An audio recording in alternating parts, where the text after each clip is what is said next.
What really happened with your host, Mike Rivero, because World War III is a really bad idea. Here is your host, Michael Rivero. And aloha, America. Welcome to our show today. Pardon me. It's Monday, February 4th, 2019, start of a brand new week.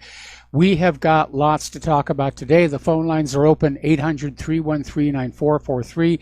Mike is in our control room, ready to answer the phone, put you on the air with your comments, questions, and observations. Okay, so let's get right on into it here. And I think the news that's probably concerning a lot of people right now is this withdrawal from the Intermediate Range Nuclear Forces Treaty and this idea that we're starting a whole new arms race with Russia and China. And for those people who are my age and we remember the Cold War and the arms race back then, just how much it cost and how little it actually accomplished, and how dangerously close we got to an outright nuclear exchange just from accidents and bad equipment. Because it happened on 3 occasions that I know of. I'm sure they keep these things hushed up, but we know how close they came during the Cuban Missile Crisis. We know that there was an incident on which the movie War Games was based, where a training tape was fed into the display systems at Cheyenne Mountain. They weren't told it was a training mission. They almost launched then. Then there was another situation where a hardware error had sent a launch command to a missile installation, and fortunately a human intervened and said, I don't believe this is real. All right, so let's take a phone call. Jim in Chicago, aloha. Welcome to the show. What's on your mind? Hello, Michael. I want to talk about that governor of Virginia, and this is why I really don't like Democrats. When he was talking about killing a newborn right after the mother had it, the Democrats were quiet, not a word. And then all of a sudden, this thing comes out with being blackfaced, which I don't agree with. Now you have every Democrat under the sun, dead or alive, criticizing the governor. I think he should resign, but where was the outcry and the anger toward him when he was talking about killing a newborn baby? That's a very, very good question. And it is rather interesting to see the reaction where the corporate media didn't want to cover people's objections to this idea of killing a newborn baby just because the mother said she wanted to. But once they got that yearbook picture and the blackface and the KKK robes, they had grist for the mill to push the the racial divide agenda. Right, but again, which is worse, blackface or killing a newborn baby? Well, obviously, in my book, killing a newborn baby is much, much more serious. But again, the Democrats are going to be running in 2020 on that agenda of unlimited abortion to get the women's vote. Yes, you want to get rid of your kid, no restrictions. Right, and this is why I don't like Democrats. And my final question, if Trump was president during the Cuban crisis situation, do you think you and I would be alive today? It's kind of hard to say. In a lot of ways, I don't think he lives up to the Kennedy legacy. And certainly with the people who are surrounding him now, they would have been saying, go ahead and launch, go ahead and launch, go ahead and launch. Mm-hmm. That's what I thought. Okay. Well, Michael, you take care. Have a good show. All right, thanks an awful lot. We're going to let you go. The phone lines are open. So we're talking about this Intermediate Range Nuclear Forces Treaty. The U.S. is withdrawing. They're making stink face toward Russia. But apparently the real issue for the United States is that China wasn't part of that Intermediate Range Nuclear Forces Treaty, and China is building missiles that fall into the definitions of that treaty, and the United States wants to start building them as well. So the U.S. apparently had been planning on pulling out of the INF for quite a long time and gearing up for it. In fact, there's already a report that Raytheon has already set up an assembly line in Arizona to start making these missiles for the United States government. Now, Paul Craig Roberts is out with an article basically denouncing Washington, D.C.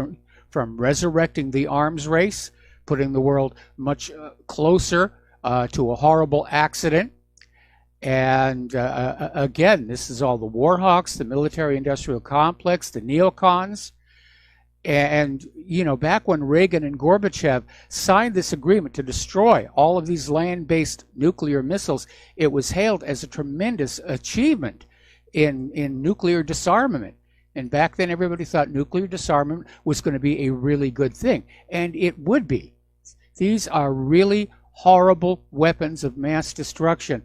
And for people of the younger generation, you see them on movies and TV, you don't really have a sense of just how incredibly powerful these weapons are and how destructive they are. So we're headed down this very dangerous path here.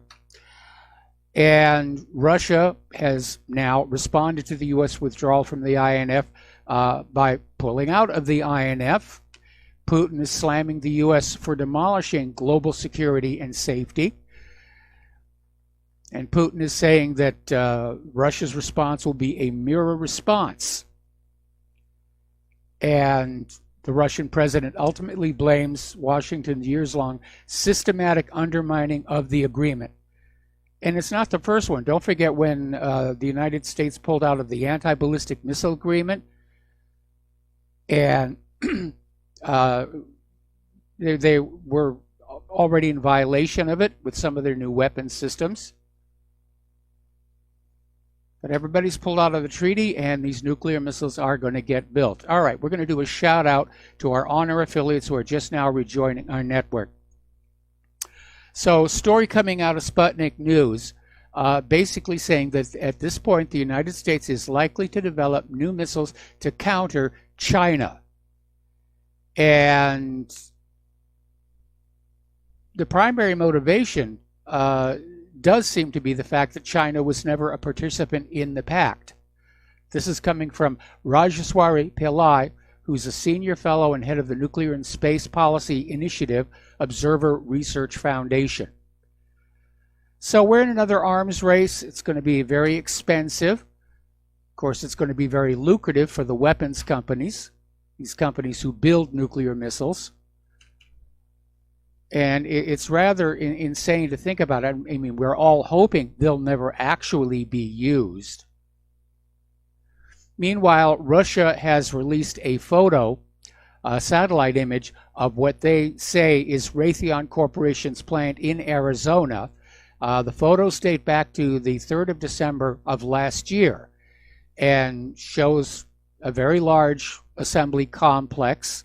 One unit was still under construction back then.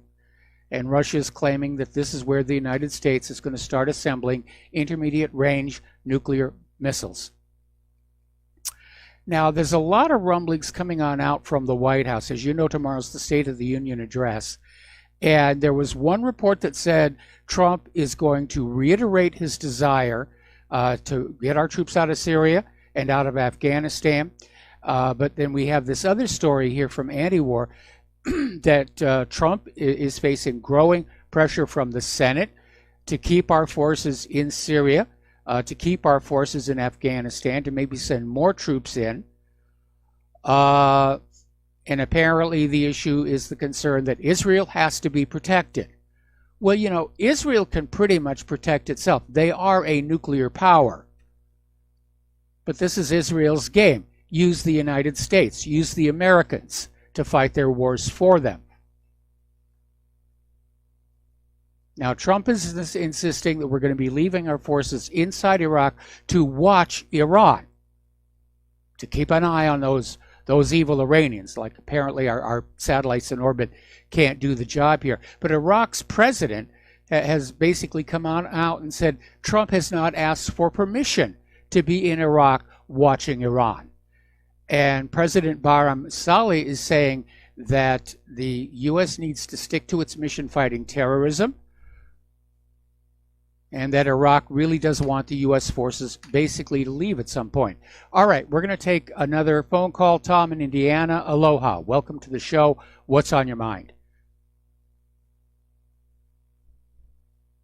Tom, are you there? Tom in Indiana, going once, going twice. All right.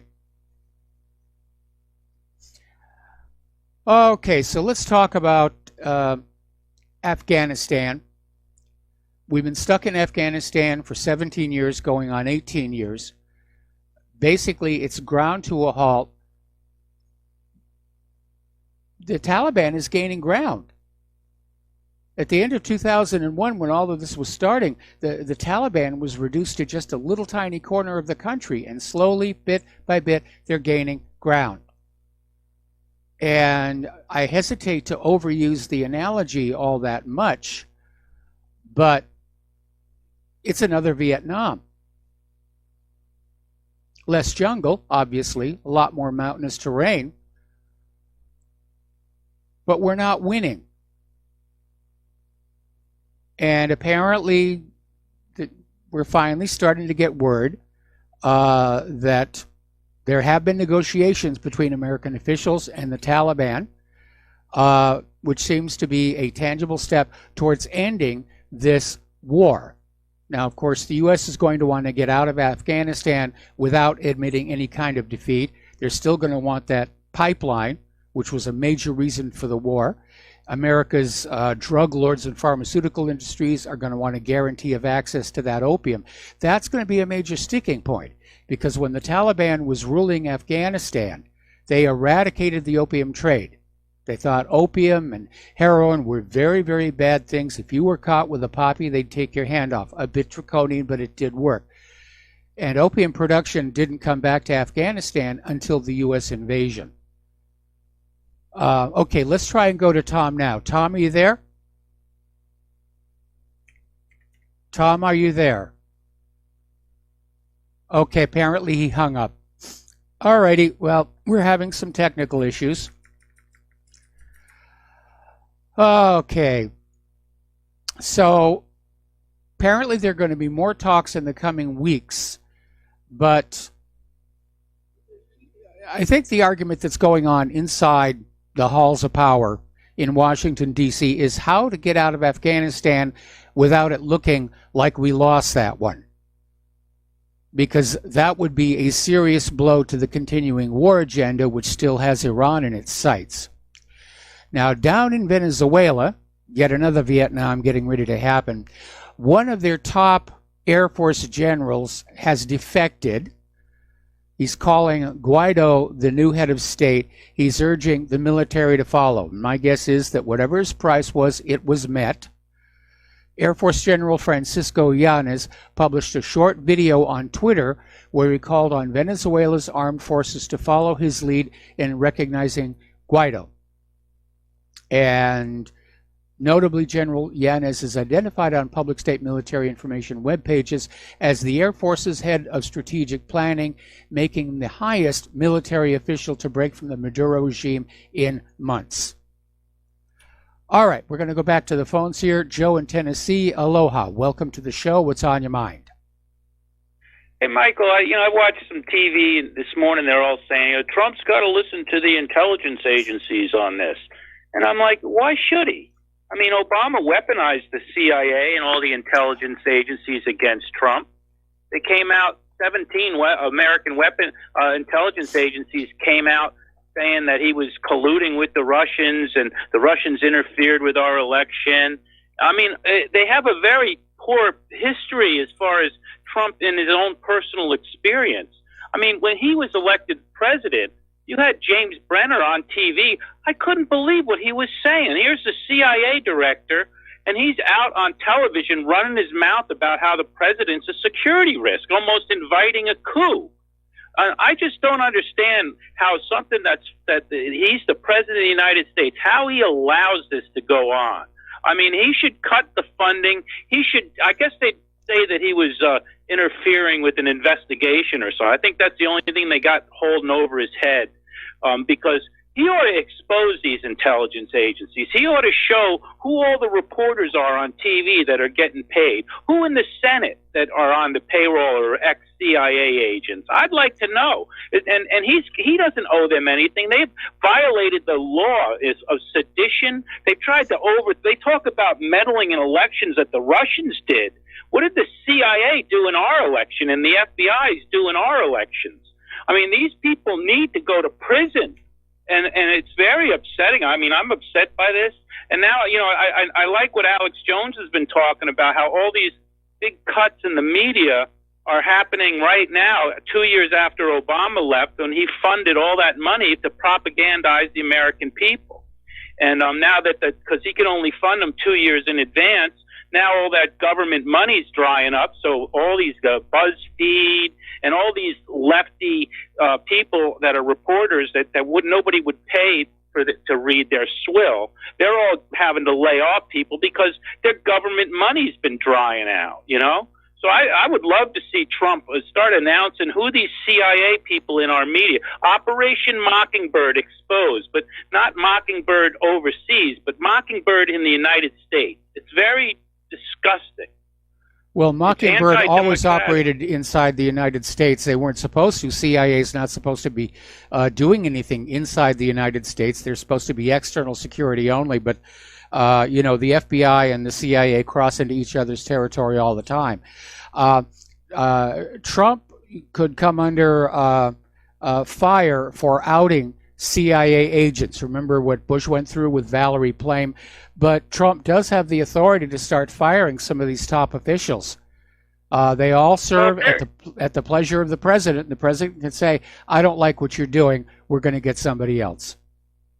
Well, if they're interfering in American elections, then they've violated the trust where they no longer have the protection of being intelligence agents, as far as I'm concerned, because they're criminal intelligence agents. If they involve themselves in American politics, as far as I'm concerned. And I wanted to bring up something I saw on YouTube today. And that is that I'd mentioned that I called your show there when James Comey was fired and he was off in California. It turns out that they did raid his safe in Washington, and I saw a list of all the documents that they got, and one of them was Hillary's email file. There's a ton, you know, looking at it, I think Comey's going to be in a lot of trouble. And I remember when it happened, I called your show and told you, I bet you that they raided his office, and it turns out they did. So in order to raid his office, they must have known that he's been doing illegal actions. So I would expect James Comey's in a lot of trouble. Well, and unfortunately, I mean, Comey did a lot of things he should be prosecuted for. So did Hillary Clinton. And unfortunately, within the deep state, their attitude is they're above the law. CIA definitely falls into that as well. I mean, part of their job description involves breaking the laws both of this country and other countries. Well, I mean, that's why shows like yours are so important, Mike, to get this information out so that the American people can know the level of corruption in this government and demand that and to keep being our own Operation Mockingbirds and getting the truth out about this criminal cabal that's known as the deep state. But I think that the only thing that's holding Trump back is the Mueller investigation, because they'll say it's interfering with an investigation. So hopefully when that comes to an end, we're going to start seeing a lot of this stuff drop. And I have a feeling it is. I just believe in justice, and I hope it happens. Yeah, me too. And I'd like to see justice happen here as well. And yeah, do you know that Elliot Abrams everybody's been talking about? Oh yeah, of course. He's like a real expert on South American stuff, isn't he? Or is he's been meddling down there for decades. Yeah, I wonder what Trump. It bothers me that Trump has rehired him. It's kind of, you know, Trump does things that I really like, and then he hires a guy like that. It really puzzles me. You know, the minute I start thinking he's really doing good, and then he hires a scumbag like that, I just don't know. Yeah, I agree. Okay, we got to take a break for commercials. Thank you very much for the phone call, Joe. Tom in Indiana, if you want to try calling back on in, we're ready to take your call. We'll be right back. And aloha, America. Welcome back to our show here. We're going to go back to the phones to Dustin in New Jersey. Dustin, aloha. Welcome to the show. What's on your mind? Your former caller, Elliot Abrams, former war criminal, setting up of death squads in El Salvador or Nicaragua, one or both. Yeah, I mean, that's who this guy is, and that really, I don't know. But, Mike, did you hear Trump just nominated a former Halliburton lobbyist, David Bernhardt, for Interior Secretary? Yes. So they're bringing in the Halliburton. Yeah, man.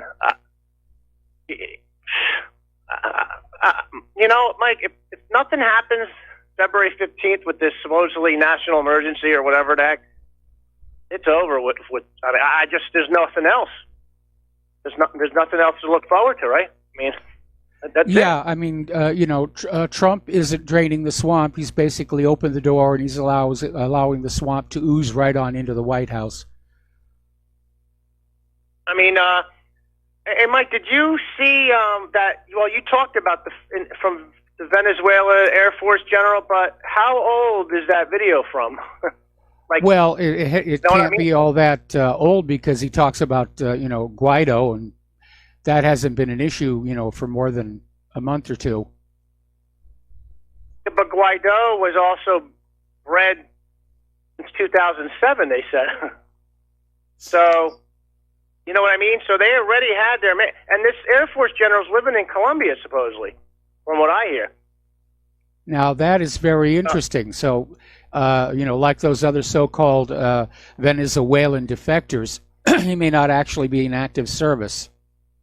Yeah, I mean, but that's the thing. Former this or that. How old's the video? This or that. But Mike, did you know? Like, I don't watch CNN, but if you watch like the thing on Venezuela, they're like, people are starving to death and this or that, and people are rummaging through garbage, and then they switched over to all these protests where people don't look like they're skinny as heck. Everybody's got a cell phone, and they're like laughing, a lot of them. Yeah. So, I mean, it's a tale of two cities. That's what it is, right? I mean, and this is in the cities. Like, if you live in the outskirts of Venezuela, I don't know, I'm not from Venezuela, but don't they grow vegetables in the outskirts of Venezuela? I mean, they have the ability to, right? Yeah, they have a lot of agriculture in Venezuela. And, again, it's selective editing. There are pro-Maduro demonstrations taking place in the streets of Caracas that are just as large as the ones we're being told are anti-Maduro. Yeah, because remember, they were eating the zoo animals. They brought that out. I mean, yeah, maybe somebody broke into a zoo and ate a zoo, but I'm saying, and you see pictures of food off the, not on the store shelves, but I'm saying if everybody's starving to death, all these people are able to go out and protest with cell phones. A lot of them are laughing and having a good old time. If you watch the videos, even on CNN, you know what I mean? So there's a lot of propaganda going on. I mean, does Venezuela have problems? Hell yes. Do we have problems? Hell yes. But like I said, Maduro was the elected president of the country, not Guaido, who 80% of the Venezuelans never even heard of the guy. Because he's a puppet. And Mike, by the way, he went to George Washington University, and he also was an underling for somebody who worked for the IMF. Did you know that? Yeah, I knew that. Yeah, he's definitely a globalist puppet. No question about it. He's, he basically screams, U.S. puppet rule. But that's about it. That's all I wanted to say, Mike. Have a good rest of the show. All right, thanks an awful lot. We're going to let you go here. We got another caller waiting on the line, but I'm going to wait until after the commercial break here. So the situation in Venezuela is probably going to turn into another Vietnam. And part of the reason is simply the fact that China is very heavily invested in Venezuela. They've got millions and millions in investments. They're not just going to walk away from that and let a new U.S. puppet government simply nationalize their assets. So Beijing is reaffirming it maintains normal state-to-state relations and cooperation with Venezuela, and they've got billions of dollars in credit on the line. So non-interference is simply not an option for China. So we could be looking at a U.S.-China proxy war in Venezuela. And that would be really, really serious. It's almost eerie how prescient James Cameron was about this in Avatar, where the commander, the one with the scars on his face, is out there saying, Venezuela, that was some mean bush. And back then, Venezuela? What's going on in Venezuela? Now, Venezuela's a hotspot. So anyway, over at TRNN, Dimitri Lascaris was reporting from the ground in Caracas about Saturday's pro and anti-government marches, highlighting that they're peaceful and of equal size. And apparently the anti-Maduro protests are shrinking. They're not getting as many people out there as they used to. Okay, got to take a break for commercials. We'll be right back with another phone call. Aloha, America. Welcome back to our show here. We're going to go right back to the phones to Peter in Los Angeles. Aloha, Peter. Welcome to the show. What's on your mind? Yeah, hi, Mike. I'm just calling kind of in response to the gentleman who called right before Dustin, who was talking about the deep state and the CIA and all that. And I want to remind everybody, we're wondering why Trump has been so completely pliant and has pissed backwards on virtually everything from getting out of Syria, getting out of Afghanistan, recognizing Jerusalem, more money to all the stuff that he's doing, more money to Israel, all that stuff. And remember that Obama, one of the very first things that he did was to give every single one of all of the NSA and the CIA's intercepts, raw and unfettered, to Israel. Yes. And then you think back and you remember that he has been bailed out, Trump that is, in New York real estate. You know, he's been bankrupt or near bankrupt several times and has been bailed out by a lot of Goldman Sachs type New York bankers several times. He used to pal around with, and as a matter of fact, he described him as his mentor. Remember Roy Cohn? Yes. Roy Cohn, the McCarthy's hitman, really, legal hitman, but horrible guy, ardent Zionist, gay guy, by the way, and Trump looked at him as his mentor, and he was a real bare knuckle, worse than bare knuckle, brass knuckle type of guy, Roy Cohn. I mean, on and on. Then you look at the Kushner thing and all that. This guy is totally owned. You look at the fact that he also Soros bailed him out once, and then look how much Adelson owns him. Yeah. And when you put it all together, this guy, I mean, Trump is bad news, and he's more owned by Israel than he is by the several scores of millions of voters who voted for him here. So, but the deep state, you can draw a line. Remember the whole thing with Flynn that nobody talks about. The deep state was talking about it, and that was trying to get cooperation from the Russians on the behalf of Israel. I mean, that's covered up by the press. They don't even talk about that. Now they're talking about he can't get out of Syria because that would threaten Israel. I mean, he wants to stay in Iraq because we need to keep an eye on Iran. Well, who's that for? It's all for Israel. Anyways, I can't handle one. The deep state is Israel. It's the bankers. So, whatever. Yep. And they own Hillary too. It's the money junkies, and it's a real argument about why society should not allow people to become too wealthy, because then they start taking it upon themselves to basically try and warp the nation to their own purposes. And of course, that's bad for the nation. It's bad for the people. Yeah, I agree, Mike. I don't think anybody. You could have just about every dream come true for with a state of $50 million, right? Today's money. And you could buy a politician here or there, but you couldn't buy the whole government. but you sure can the way Soros and Adelson and Milstein and all these other guys have been doing and utterly own us. And that's why we haven't been following our own foreign policy for 30, 40 years. We're operating on behalf of Israel, not on behalf of the United States. So, whatever. But if you look at these, at the stuff from the Al Jazeera's release of that the Israeli lobby thing, you see that all these guys, these lobbies, how they get around the election laws. We hand out credit cards and they own everybody, and the Mossad and the Department of Strategic Affairs operates in the United States smearing anybody who's against them. Character assassination, real assassination too, I'm sure. And they operate with impunity. Our law enforcement agencies, our deep state, looks the other way. Yep. So, there's a reason why we're in such deep crap, everybody. It's because our country is not run by our country.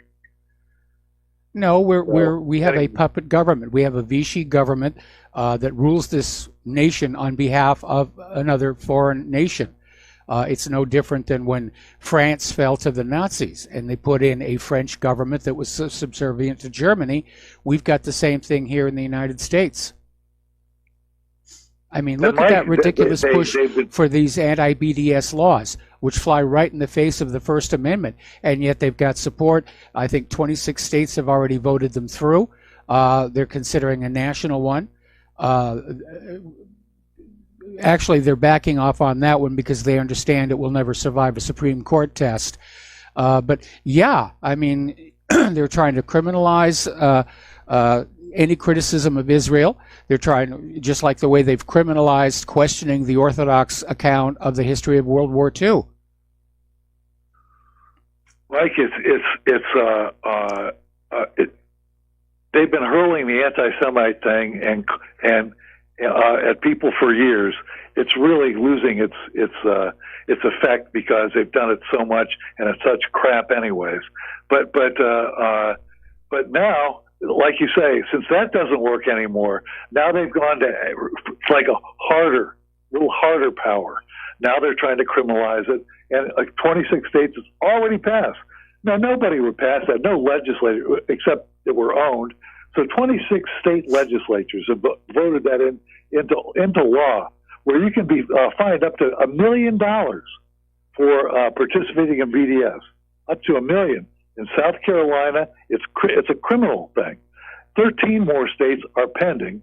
Then there's the Senate Bill 1.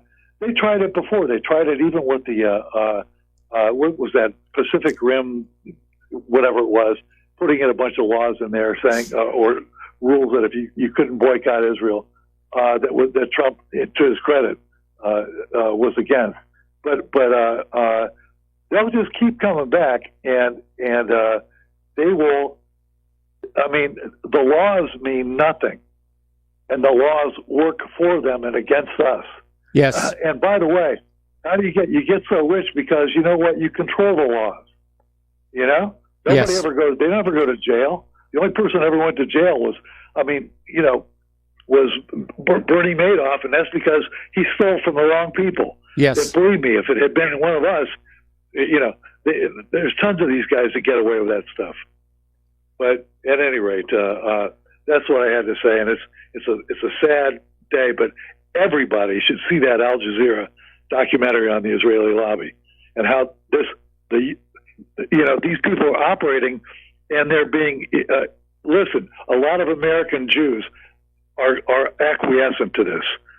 They're either quiet and allowing everybody to be shouted down and these laws to pass, or they're actively participating. Now, obviously, some aren't, but there's a hell of a lot of people who are actively participating or actively looking the other way and taking advantage of what they can on that. So, well, part of the problem is that in the Jewish religion, you're not allowed to criticize other Jews, And that prohibition keeps a lot of Jewish people silent when they know in their hearts they should protest. And actually, support for Israel among American Jews is notably in decline. And I think that's because Americans, Jewish people, are understanding that it is the actions of the government of Israel that are actually making the world more dangerous to be Jewish in. Well, to be silent in the face of letting this small cabal of fascist, supremacists take control of our government and make it illegal, subverting our Bill of Rights. To be silent or acquiescent is total treasonous cowardice, in my opinion. The people who are silent are cowards, and it's a pathology. The people who are acquiescent, they're a fifth column, and they need to be jailed. So, I mean, there's nothing different from that in Vidcom Quisling in Norway or Pierre Laval in France, or look up what fifth column means, people. It's people working on behalf of somebody. In World War II, they said it was French people working on behalf of the Nazi Germany, or Norwegians working on behalf of the Nazi Germany. In this case, it's Americans working on behalf of a foreign country, taking flat out instructions from them and doing their bidding against American laws and subverting the rights of American citizens. And it has to be dealt with. And the hell with the people who are silent about it, and they're just as bad. So there we go.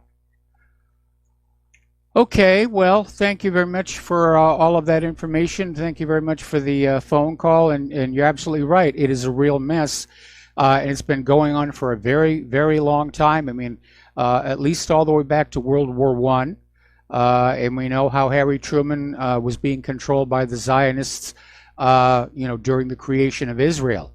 So, yeah, they've got influence, they've got money, they've got political power. They play the game very well. What can I tell you? When you can control the banks and control the money supply, you can control everything. They can do a 5-second print run and create enough money to pay off every politician in the world, buy every corporation in the world. And basically that's what they've done. Yes. So that's why we're where we're at. But I got to roll, Mike. Thanks very much for letting me vent. All right. Well, happy venting there, and we're going to let you go. So the phone lines are empty again.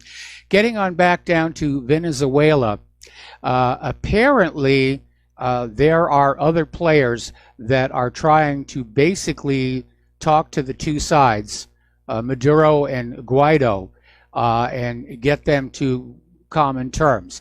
Obviously, the United States does not want that to happen, and the U.S. is rejecting Mexico, Uruguay, and Vatican mediation efforts to keep Maduro in power. And apparently the U.S. government last Thursday warned Maduro there would be consequences for what it called egregious acts of intimidation against Guaido. So, according to Reuters, the U.S. wants Venezuela's oil company PDVSA and its subsidiary Citgo to remain viable in wake of new sanctions that were imposed earlier this week. So they're definitely down there meddling. I think this definitely comes under the heading of meddling with a capital M here. Now, Maduro has proposed early parliamentary elections in Venezuela, and basically elections specifically for the National Assembly, which is the legislative body dominated by the opposition and led by Juan Guaido, who has declared himself interim president not too long ago. So Guaido's coup received immediate support from the United States and its allies in Latin America and Europe, while Russia, Mexico, China, and other countries urged not to interfere with the domestic situation in the country. And of course, all this turmoil is coming as Venezuela's economy has been suffering from decades of economic war here. Now, over in the European Union, you'll remember that they issued an ultimatum that Maduro had to have full elections, including for his own office, within 8 days, or the European Union would officially recognize Guaido as the president of Venezuela. Well, they ran into a little roadblock. Italy vetoed it. When it came up for a vote at the European Parliament, Italy vetoed it. Now, the corporate media is making a big deal of all these European nations who are supporting Guaido, but the fact is it's not official, and it's not an official EU endorsement here. Now, Hawaii's Tulsi Gabbard came on out very direct, saying the United States needs to stay out of Venezuela. Let the Venezuelan people determine their future. We don't want other countries to choose our leaders, so we have to stop trying to choose theirs. Now, that's about as unambiguous and unequivocal, and didn't have any of the "yeah, Maduro's an evil monster," but modifiers that other officials, including Bernie Sanders, have been prefacing their feeble objections to Trump's campaign to topple the Venezuelan government with. And, of course, all of the usual war pundits, including the Washington Post's most reliable military-industrial complex fluffer, Josh Rogan, they all jumped all over Tulsi Gabbard. In fact, Rogan went on basically implying that there was some meaning to the fact that Tulsi Gabbard shares the same foreign policy position as Russia and the Assad regime.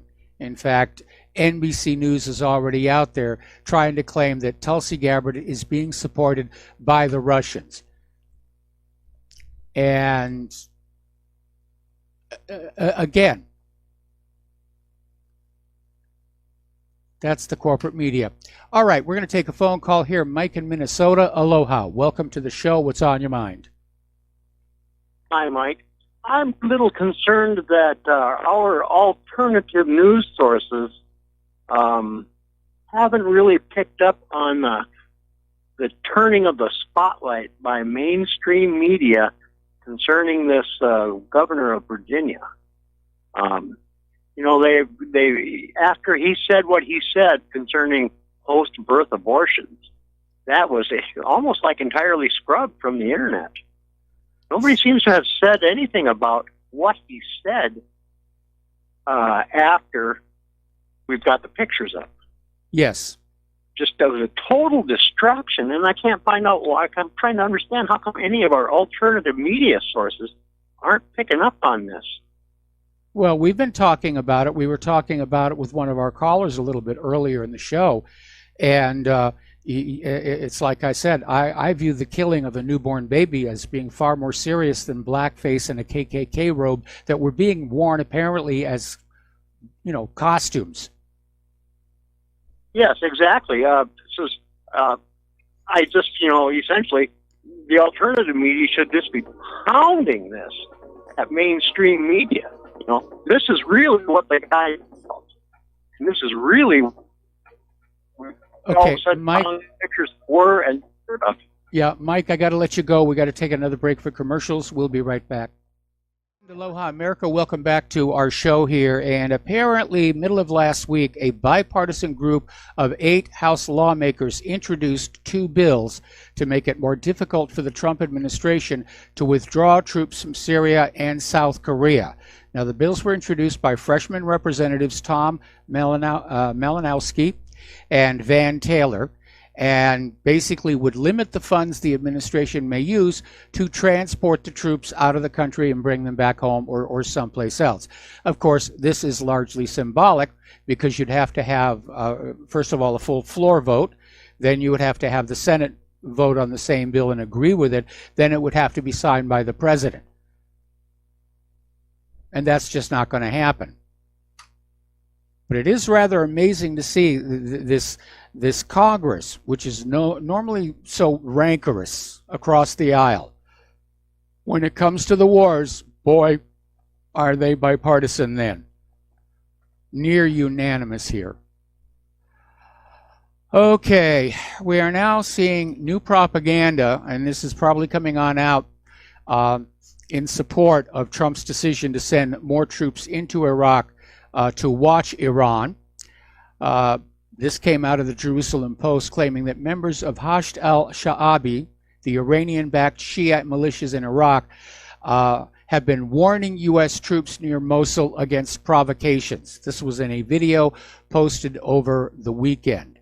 And apparently U.S. troops on patrol in eastern Mosul were confronted by gunmen who monitored their movements and blocked their movement by placing an armored jeep across a road.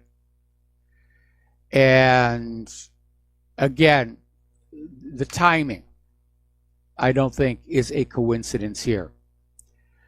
Story out of Middle East Monitor: U.S. forces returned to Baghdad. And Iraqis in the capital are saying U.S. Army forces have been walking around the city accompanied by the Iraqi army. Now, U.S. forces withdrew from the country in 2011 following an agreement with the Iraqi government, but maintained specific forces in special military positions. But now it looks like they're just starting to basically go anywhere they want in the country here. And again, what we reported before, this is out of antiwar.com, Trump is out there saying, he was during a Sunday interview on CBS, Trump insisted the U.S. has an incredible base in Iraq after years of work and might as well keep it, and basically said troops could be staying more or less forever, which I'm sure is not something the government of Iraq is comfortable with. And his justification for this, beyond might as well, was that it's right next to Iran. And Trump claimed Iran is the cause of every single major difficulty in the Middle East, and keeping U.S. troops in Iraq would allow them to watch Iran. And it was back to that old canard that, if Iran could be looking to do nuclear weapons or other things, we're going to know it before they do. Now, Iran is still fully compliant with the P5+1 agreement. The IAEA is in there running inspections all the time. Iran is not doing anything it's not supposed to be doing. The reason Trump had his argument with the intelligence chiefs the other day is they also said they can't see any indication that Iran is getting ready to produce any kind of nuclear weapons. Iran has not initiated a war of conquest against another nation in over 200 years. It is not their nature. Got to take a break for station identification. We'll be right back. And aloha, America. Welcome back to our show. Hour number 2. The phone lines are open, 800-313-9443. Apparently, over the weekend, U.S. warplanes attacked a Syrian military position along the border with Iraq at Abu Kamal. Syrian state media reported the attack as U.S. aggression, which, yeah, that was pretty aggressive. And reportedly, 2 soldiers were wounded and a stationary artillery piece destroyed. Now, exactly how this came about is uncertain. The U.S.-led coalition claimed it involved their inherent right to self-defense and that some partner forces were fired upon by the artillery. Now, that's a very non-specific allegation, and I have a hunch that maybe just somebody made a mistake and they don't want to own up to it here. Over in Great Britain, remember this big stink over the so-called integrity initiative? It was being billed as, we're going to make sure the news is truthful, and it turned out to be a propaganda factory, linked to Britain's intelligence services.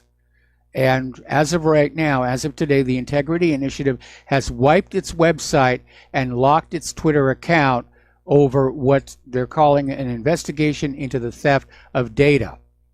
And that was because anonymous hackers, or the anonymous hacking group, got in there and reduced new documents targeting Russia as supposedly the greatest threat to world peace, based on claims that it is the country most likely to use nuclear weapons. I would disagree with that assessment. The country most likely to use nuclear weapons is the United States, because they've already done it. In fact, with all this talk about Russia's nukes and China's nukes and Iran's nukes and Iraq's nukes, the only nation on earth to ever actually use nuclear weapons of mass destruction on the civilians of another country is the United States. So anyway, these released documents that were hacked on out from the Integrity Initiative reveal more of the disinformation campaign used to justify NATO preparations for war with Russia, including the use of nuclear weapons, which I'm sure is making everybody who lives in Europe very, very nervous. Anyway. Meanwhile, up in Afghanistan, the Pentagon has a ghost soldiers problem. Now, since 2002, billions and billions of U.S. tax dollars have been being spent rebuilding Afghanistan after decades of war. And a big chunk of that money pays Afghan soldiers and police. But it's turning out a lot of those troops don't actually exist. So somebody's skimming that money off. There are false claims of troops. Oh, we need money to pay them. And the Inspector General watching over the U.S. taxpayers, billions spent on Afghanistan, John Sopko, is apparently conducting an investigation. All right, over in Israel, Prime Minister Netanyahu, who's dealing with a bunch of difficulties, the gap in the polls is virtually non-existent now between him and Benny Gantz. It's within the margin of error, so at this point it could go anywhere. The state prosecutor is refusing Netanyahu's request to delay the indictment for corruption until after the April election.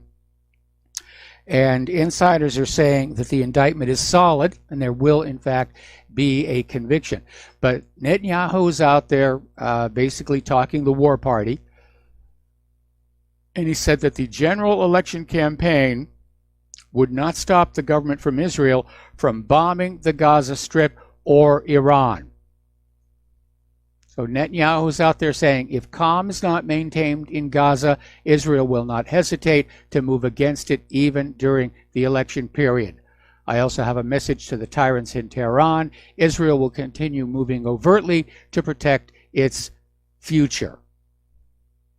Now, the Israeli occupation authorities continue to fear any Palestinian retaliation for the Israeli Defense Forces' ongoing aggression and killing of unarmed demonstrators taking part in the Great March of Return. So basically what Netanyahu is saying, we're going to go on shooting your protesters. Even though they don't present a threat of physical harm to our soldiers, we're going to go on shooting at them and killing them and crippling them. And if you dare take action back against us, we're going to send the bombers in. Another story, this one out of the Times of Israel, talking about the coming indictment. And it's basically quoting Attorney General Avichai Mandelblit, saying that the conviction is guaranteed and that the Prime Minister must be indicted for bribery. And Mandelblit is expected to publish his conclusions on the three cases within the next few weeks, having informed Netanyahu's lawyers last week that he has rejected the Prime Minister's demand that any decisions to indict be postponed. So that's going to get very, very tense. All right, we're going to do a shout out now to our on-air affiliates who are just now rejoining the network. Okay, as you know, last week, Israel basically kicked out the observer force in the West Bank. And a lot of people are very concerned that there's going to be military action against Hebron, which has a population of 200,000 Palestinians. The United Nations says Secretary General Antonio Guterres hopes an agreement can be reached to protect the Palestinians in the West Bank after Israel suspended the mandate of an international observation mission. And Guterres said he was grateful to the 5 countries that contributed to conflict prevention and the protection of Palestinians under the temporary international presence in Hebron for the past 22 years. And unfortunately, when you hear about all the attacks by the settlers on the Palestinians, the physical attacks, the attacks on their homes, the attacks on their farmlands, they weren't really doing that good a job. But last Friday, the TIPH countries, Switzerland, Sweden, Norway, Italy, and Turkey, issued a statement condemning the Israel government's unilateral decision not to extend the observer forces mission in the Flashpoint city. And one of the things that may be going on, this is out of Middle East Monitor, is apparently Israeli Tourism Minister Yariv Levin has revealed that the goal of the upcoming Israeli government is to settle an additional 1 million Jewish settlers in the occupied West Bank.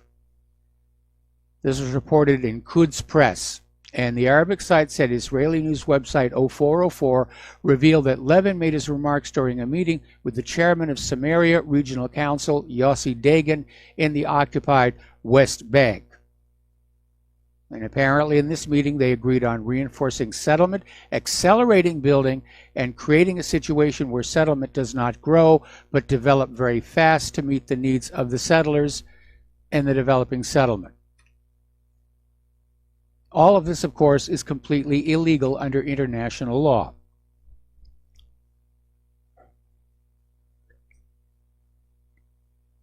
Okay. Up in Europe, there's been an internal EU report. It was put together by EU ambassadors in Jerusalem and Ramallah, and basically concludes that Israel imposes systematic legal discrimination on Palestinians. Well, that was pretty much coded into law with the nation-state law. Apparently, this confidential diplomat's report was published last July before the nation-state law was put on out there.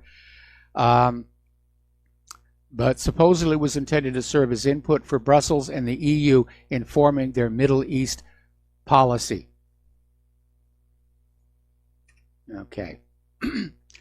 Israel has begun construction of another Gaza barrier. They want to strengthen that fence along the Gaza Strip, and it's going to stand 6 meters tall off the ground, and it's basically the pretext for building it is to prevent the infiltration of Palestinians from the Gaza Strip into Israel. And apparently the work began last Thursday. Don't hear any screams from Nancy Pelosi about this wall being immoral, do you? Well, as you know, we're coming up here in on the Eurovision Song Contest, which is scheduled for May, and over 60 international non-governmental organizations have added their voices in protest against the plan to hold the finals of the Eurovision Song Contest in Tel Aviv. And this is now an international campaign by civil society groups who demand the event be moved. And the concern is that Israel basically captured the Eurovision. There were allegations of manufactured voting last year for Israel to win it. They're trying to use Eurovision to polish up their image, to look better to the world, to basically say there's more to Israel than just the Palestinian conflict. But a lot of people are saying, no, it's inappropriate to have it there. Early this week, 50 artists urged the BBC to boycott the Eurovision, citing Israel's systematic violation of Palestinian human rights. The BBC said they declined, saying it was not appropriate for individuals to politicize the corporation's participation in the event. So BBC caved on that one here. Okay. Getting into our domestic politics here, a lot of people are up in arms over the possible independent presidential campaign of Starbucks CEO Howard Schultz. Basically came on out there talking about how he'll try for the White House in 2020 as an independent candidate. And he basically says that we need a moderate, that the Democrats have become the party of radical leftism. The GOP has become the party of the war hawks. And he says there needs to be a moderate campaign. And apparently he's been working on this for several months, laying the groundwork, having polls come on out. He's certainly got the name value. He's certainly got the name value. But Democrats are very concerned because if Schultz ran as an independent, he could basically grab between 10 and 20% of the vote, mostly from other Democrat voters. So Democrats across the country are exploding in rage at the mere prospect of Schultz running. And Schultz, all I can say is stay out of small airplanes and make sure you're wearing your Kevlar here. Over in the Roger Stone case, U.S. District Judge Amy Berman Jackson is considering ordering a gag order, and apparently is very concerned at Roger Stone getting on out there, his public comments, all the interviews that he's getting, and she's basically waiting for the attorneys on both sides to come in with their opinions, but she's thinking about putting a gag order, so we're not going to get to hear what's going on over there. Over in Pennsylvania, they've had a replay of what happened in Texas a couple of weeks ago. Pennsylvania State Representative Daryl Metcalf called on the state Wednesday to purge 11,198 non-citizen voters who were confirmed as registered to vote, even though they're not eligible. So that basically Pennsylvania identified almost 12,000 registered non-citizen voters. This is a national scandal. And the Democrats are using these illegal immigrant voters to shift elections. That's what happened out in California. The illegals were sent into districts that were just slightly red, were sent in enough numbers to just shift them just slightly blue. And we saw California just lose all kinds of GOP House seats. California's traditionally been a GOP stronghold. Not anymore. Not anymore. I'm sure there are probably going to be Democratic lawyers heading over for Pennsylvania saying, "Oh, no, you can't deregister them. That's racist. You know, everybody in this country should have a right to vote." Well, that's not the way it works. Now, if you want to change the requirements to vote as embedded in the Constitution, that will take a constitutional amendment. But our election system has just become this horrible joke. It's a laughingstock around the world. How wide open it is to fraud, how abused it is, how corrupt it's become. Now, one of the things that Trump promised he was going to do when he became president was look into fixing the election system, and he sure dropped the ball on that one. All righty. Let's talk about some economic news now. China's state-run Global Times last week applauded the launch of a European system to evade U.S. sanctions on Iran. They basically set up their own payment system. And China is pleased by the launch of the system.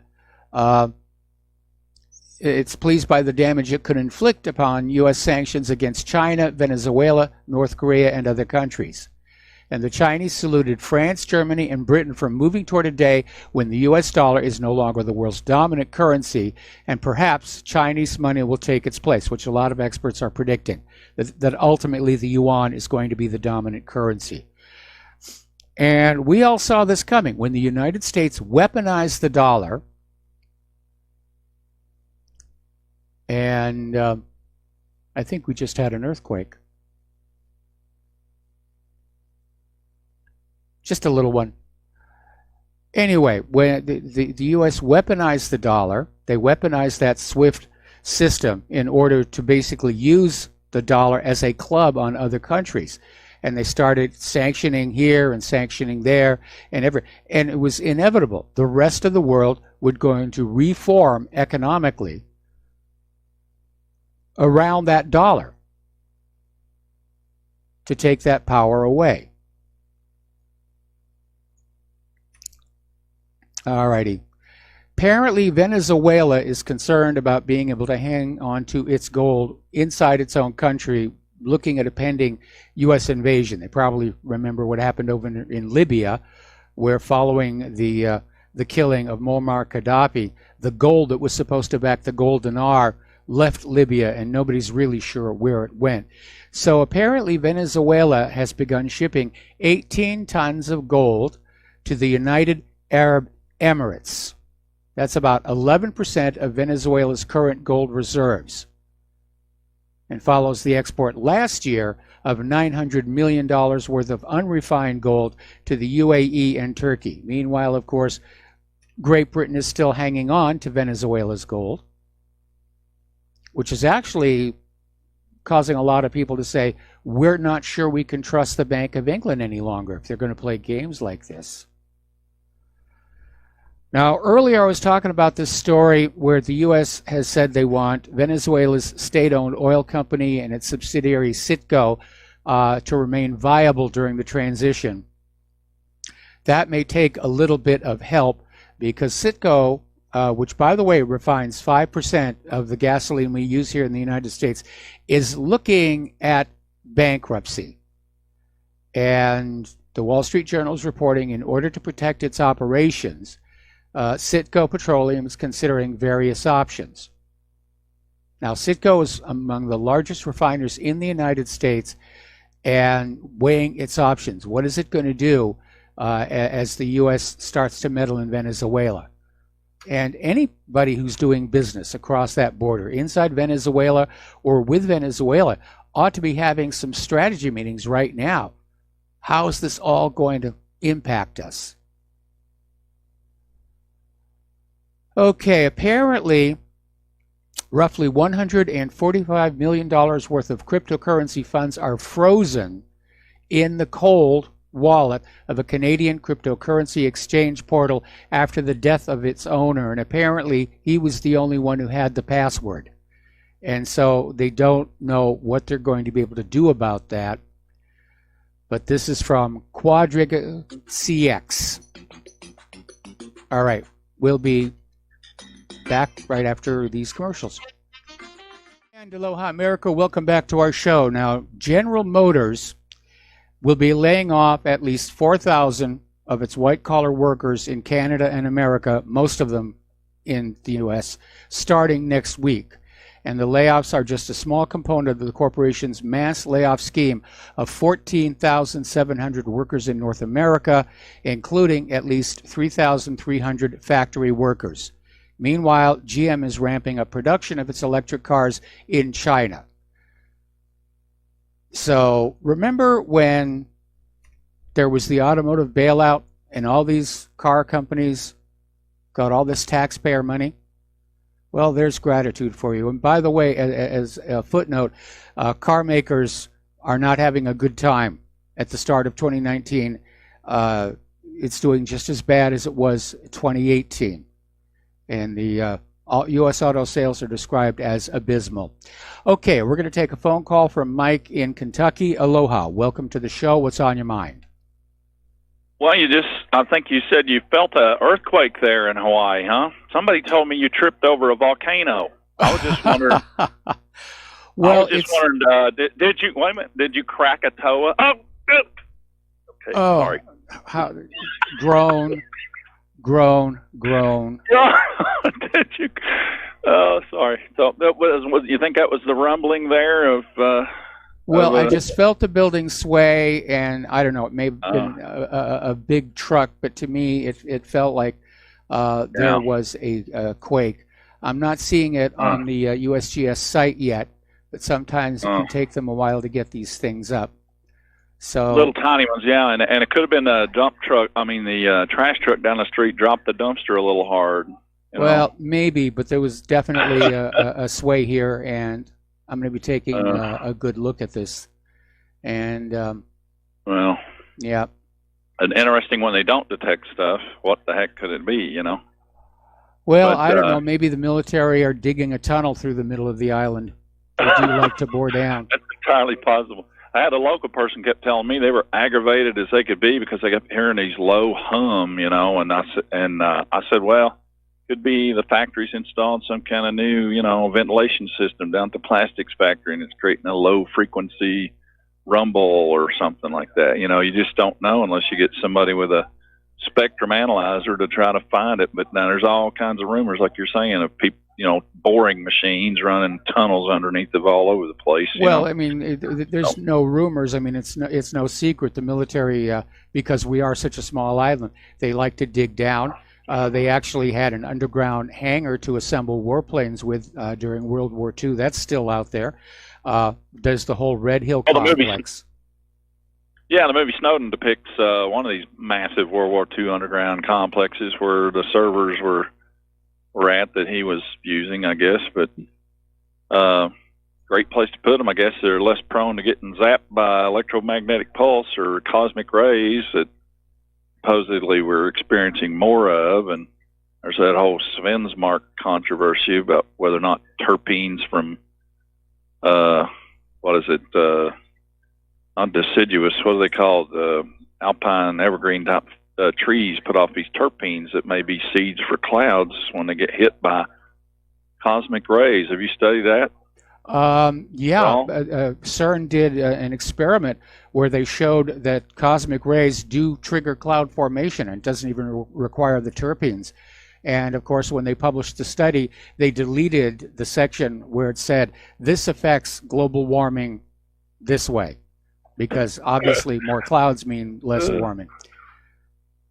Oh, yeah. Well, I know I went a little sideways there, but I just thought I'd throw that out there and I could use, if anybody knows how to contact me, I've called in a lot of shows for years and promoted Republic Broadcasting every which way I could in my area, out to a whopping, 10 or 11,000 people, but over here in northeastern Kentucky. But anybody that has kind of a document I need, a stylized document, could send me an example, a PDF. I need a motion to suspend or extend a notice of appeal for an FCC action they've got on us. They've really targeted me. I try to go to the local library to look it up because every computer I use hangs up when I try to look at, some of this stuff.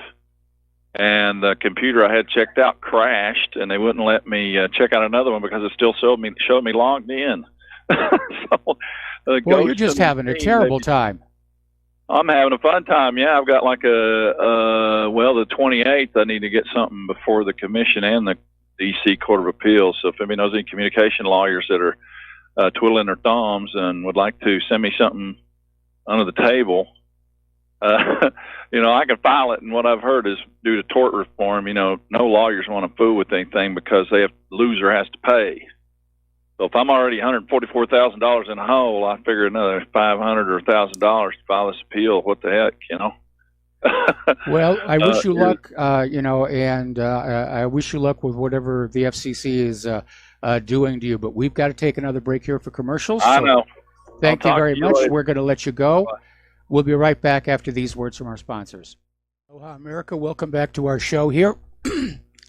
And just trying to do too many things here at the same time, as I always do. All right. Now, we're talking about the economic news. And as one of our callers mentioned previously on the show, the corporate media are experiencing record layoffs.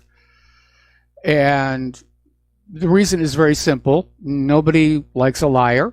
The American people's opinion of the corporate media is very low. They have lost all trust and confidence in the corporate media. And the more extreme and outrageous the lies become, the worse the problem is going to get. And the corporate backers of the corporate media, they're starting to feel the economic pinch. And so they're ordering layoffs. Apparently over at Vice, following the layoffs at BuzzFeed, the Huffington Post, Gannett, and Verizon, Vice Media is laying off 10% of their staff, saying that they want to shift their focus to film and TV.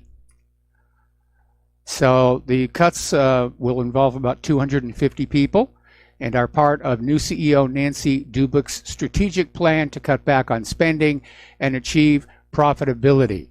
And the cuts are going to be distributed across all departments at every level, 10% of the company workforce. Okay, now here's a very interesting story. and it came out of Zero Hedge, and it says that investors are rushing to pull money out of U.S. stocks. And they're talking about last December, which was the worst for stocks since the Great Depression. Now, obviously, the market enjoyed a rebound during January. It was the best January return since 1987. Trump immediately gone on out tweeting about it. Hey, look what I did here. Alrighty, now, apparently the Democrats are working on a new 2019 Department of Homeland Security spending bill that basically opens the border to migrants. Now, the draft budget adds $1.75 billion in extra border spending to President Donald Trump's $58.7 billion budget request for the Department of Homeland Security. But the Democrats' draft bill does not include any funding for the wall. And it uses the extra money to help migrants bypass border protections and then win jobs in the U.S. labor market, a clear Title VIII violation.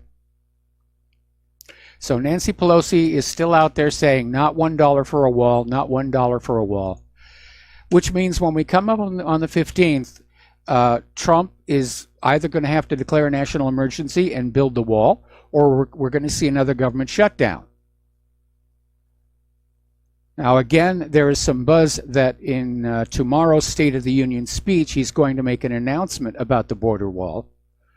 We'll just have to wait to see what he's going to say. But, you know, the Democrats are absolutely in lockstep. They want those borders open. They want those illegals pouring into the country because those are going to be Democratic voters, even though they're not eligible to vote. The Democratic Party has basically gone outlaw, is what's going on here. Now, a conservative think tank, the Center for Immigration Studies, has estimated that each single illegal immigrant costs the United States $82,000 over the course of their lifetime. And that's a lot of money. And the new figure by the Center for Immigration Studies estimates what it takes to protect the border, educate, house, and feed, and provide medical treatment to illegal immigrants, and basically makes the assumption that the vast majority will spend a lifetime on various welfare programs, which is accurate. Now, let's take a look back to this study that was done by Yale and MIT, which basically, this paper, led by Mohammed M. Fazal Zarandi, a researcher at Yale and MIT, estimates there are 22.1 million illegal immigrants in the United States. And apparently did a lot of demographic research looking at the inflows and outflows of immigrants. And they came out with a range. The 22 isn't a million. It could be as high as 29 million. But let's go with the $22.1 million, and let's do a simple calculation. 22 million illegal immigrants at a lifetime cost of $82,000 each comes on out to $1,804 billion. That's what it's costing this nation. That is a lot of money. Now, out in California, there's now a crackdown on businesses that deal in what's called birth tourism. And apparently there were these businesses that literally were contacting pregnant women who wanted to come to this country and coaching them on when to get there to make sure their babies were delivered on our soil. So federal authorities last Thursday charged 19 people in the first major crackdown on the birth tourism. It is such a racket out there. It is such a racket. I'm surprised that they were doing in California. I mean, with Sanctuary City and everything, but the feds are trying to basically put a stop onto it. Meanwhile, the Pentagon is getting ready to deploy another 3,750 troops to the Mexican border. And we're hearing something like 30,000 Hondurans are now making their way to the southern border, and apparently there's yet another caravan forming up as well. So this is a crisis, and I think Trump has every right to declare a national emergency and a threat to the nation. Now, according to the Department of Defense, the military could build that wall, build a fence just all the way across from the Rio Grande to San Diego without Trump having to declare a national emergency. But I got to tell you, something's got to be done. Something has to be done about this. And again, I'm not being racist or anything. I'm just looking at the hard realities of what all this unrestricted immigration is doing to our economy, to our public health, to our election system. And again, if somebody wants to be a U.S. citizen and they come in through the legal process and they get their green card and they become a naturalized U.S. citizen, good for you. You know, welcome to our country. I hope we're not a disappointment. But this attitude that we're seeing from people like Nancy Pelosi, that just stepping over the border is all it takes to come on in and get free stuff and get registered to vote, it's out of control. It is an out of control situation. And Trump, if Trump does not take care of this, he's definitely a one-term president. Because this is a major issue he campaigned on. Alrighty. Now, over in Finland, as you know, a while back they started a program to basically pay the migrants to go back home. And apparently asylum seekers who are leaving Finland can receive up to 5,000 euros in cash or subsidies in what the Migration Service has dubbed the cheapest option. See, if you go on back to that $1 trillion figure I mentioned before, Finland has realized that simply paying for these people to go back to their own home is less expensive than letting them stay in the country. And apparently the program was working, but the number of people volunteering for it has dropped. So Finland is going to double the financial aid to rejected asylum seekers who volunteer to leave the country. So, and basically, the Migration Service officer, Migri Tarja Rantala, said, we want to encourage them to go home. There are thousands of people in the country with rejected asylum applications. They don't have a residence permit, and supporting them is becoming expensive. So Finland's got the right idea. Just pay them to go back home. Now, as you know, we're coming up on the final denouement, if you will, of Brexit.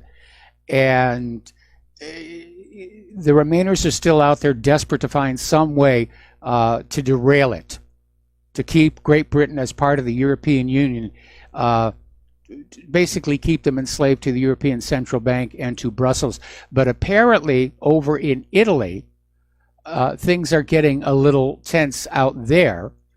And apparently, according to this economist named Bootle, he's saying that Italy could literally crash out of the euro. And that, of course, would rock the European Union to its foundations. Now, the European economy is not doing very good. Well, the global economy is not doing very good. Their growth rate is slowing. And Italy and, frankly, a lot of the other countries are getting a little fed up with Brussels' overbearing regulatory burden.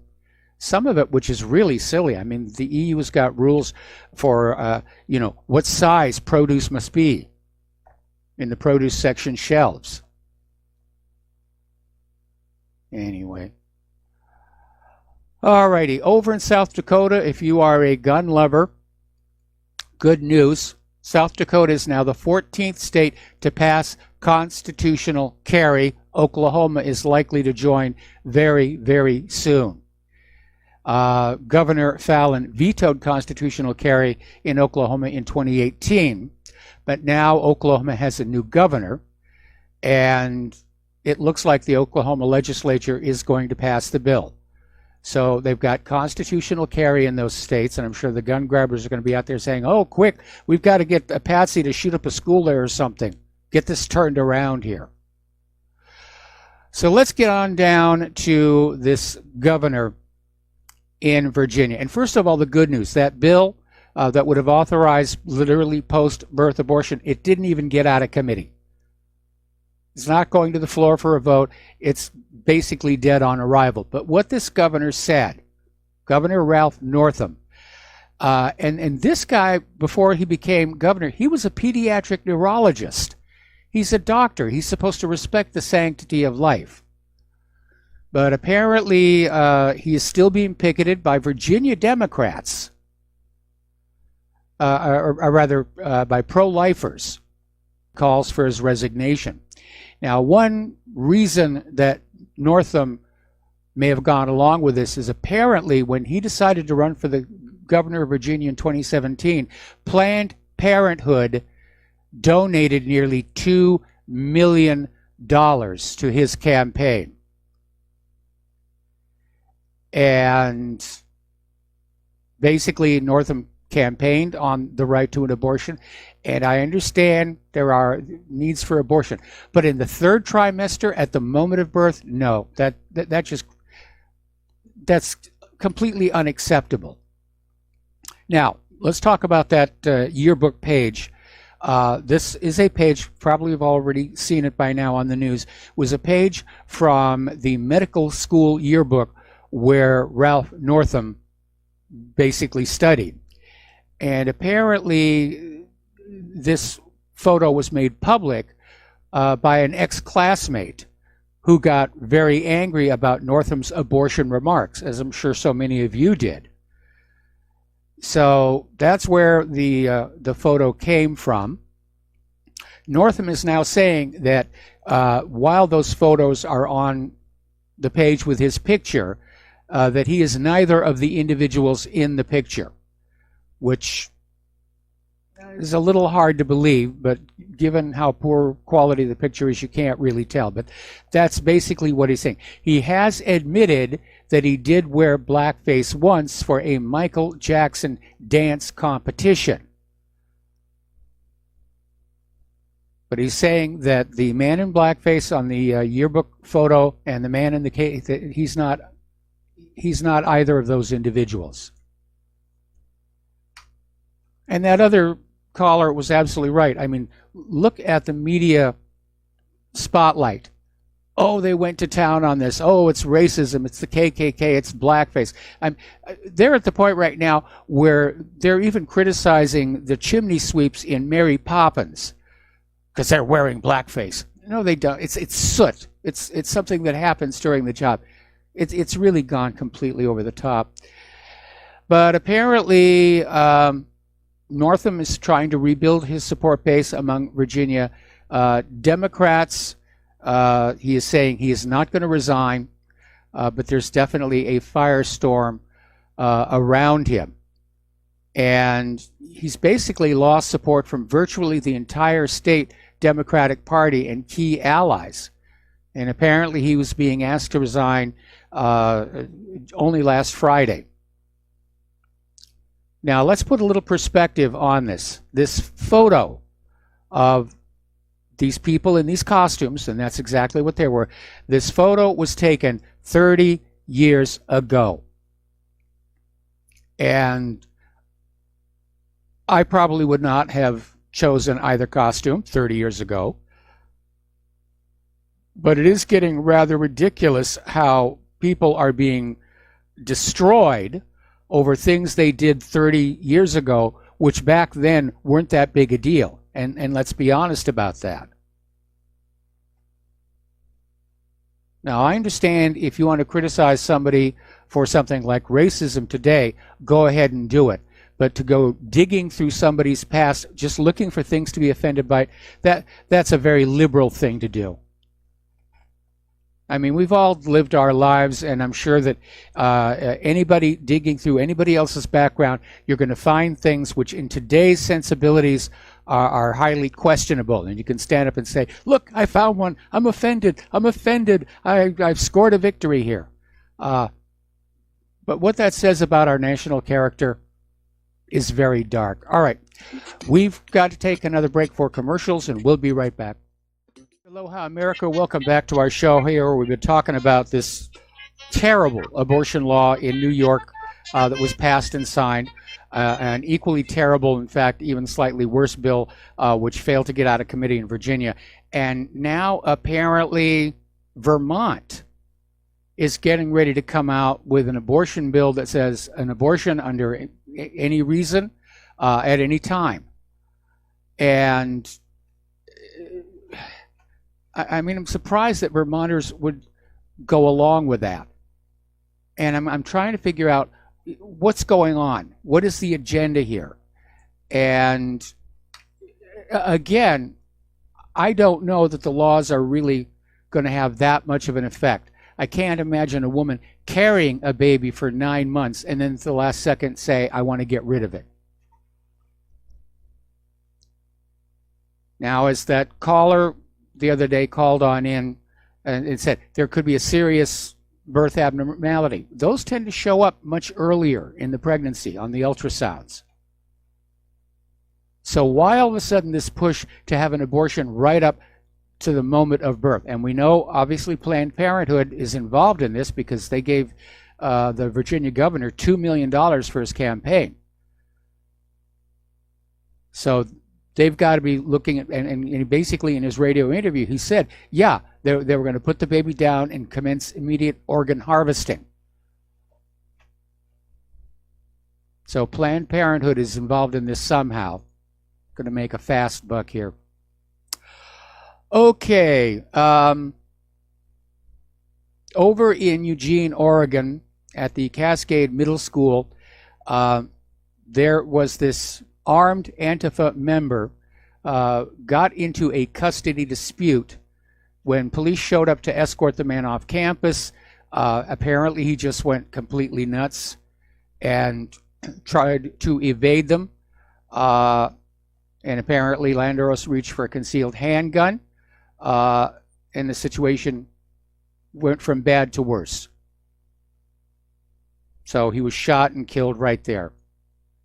And I'd say in this case, yeah, that was definitely the right thing for the cops to do there. But apparently it's provoked a reaction from apparently other Antifa, because now incendiary devices have been found outside the Eugene Police Headquarters following that shooting. Now, getting on back to media double standards here. Remember the same media that told us, leave David Hogg alone, he's just a child and he's got a right to his opinion about guns and everything. That was the same media that just went after even younger children from Covington High School. They went after them for smirking. And they now have a lawyer. They're suing for slander. But it does show you that corporate media is very much not unbiased. They have a liberal axe to grind, if you will. Alrighty, so got to take a break for station identification. We have a caller waiting on the line, and we will be right back. And aloha, America. Welcome back to our show. Hour number 3. The phone lines are open, 800-313-9443. And we're going to take a phone call from Scott in Dallas. Aloha, Scott. Welcome to the show. What's on your mind? Well, this call goes out to that caller that was needing some legal help. And if he will tune in Thursday and Friday nights to ruleoflawradio.com at 8 o'clock Texas time, you can talk to Randy Kelton. It's a call-in show, too. And this is where we've been talking about, taking the law and using their own laws against them. He's actually working with a great appeals guy, too, now. We've been putting together a system. I told you about him about 2 years ago and get him on your show and stuff, and y'all were talking, but it never occurred, which is a shame because it's kind of the one thing that I see a lot with the truth movement. A lot of people don't want to let other people onto the show to start spreading the information that people desperately need. And it just, I mean, I have my own YouTube channel. It got shut down. How many people do you think stepped up and invited me to come back onto a show? Only one, and that was the guy.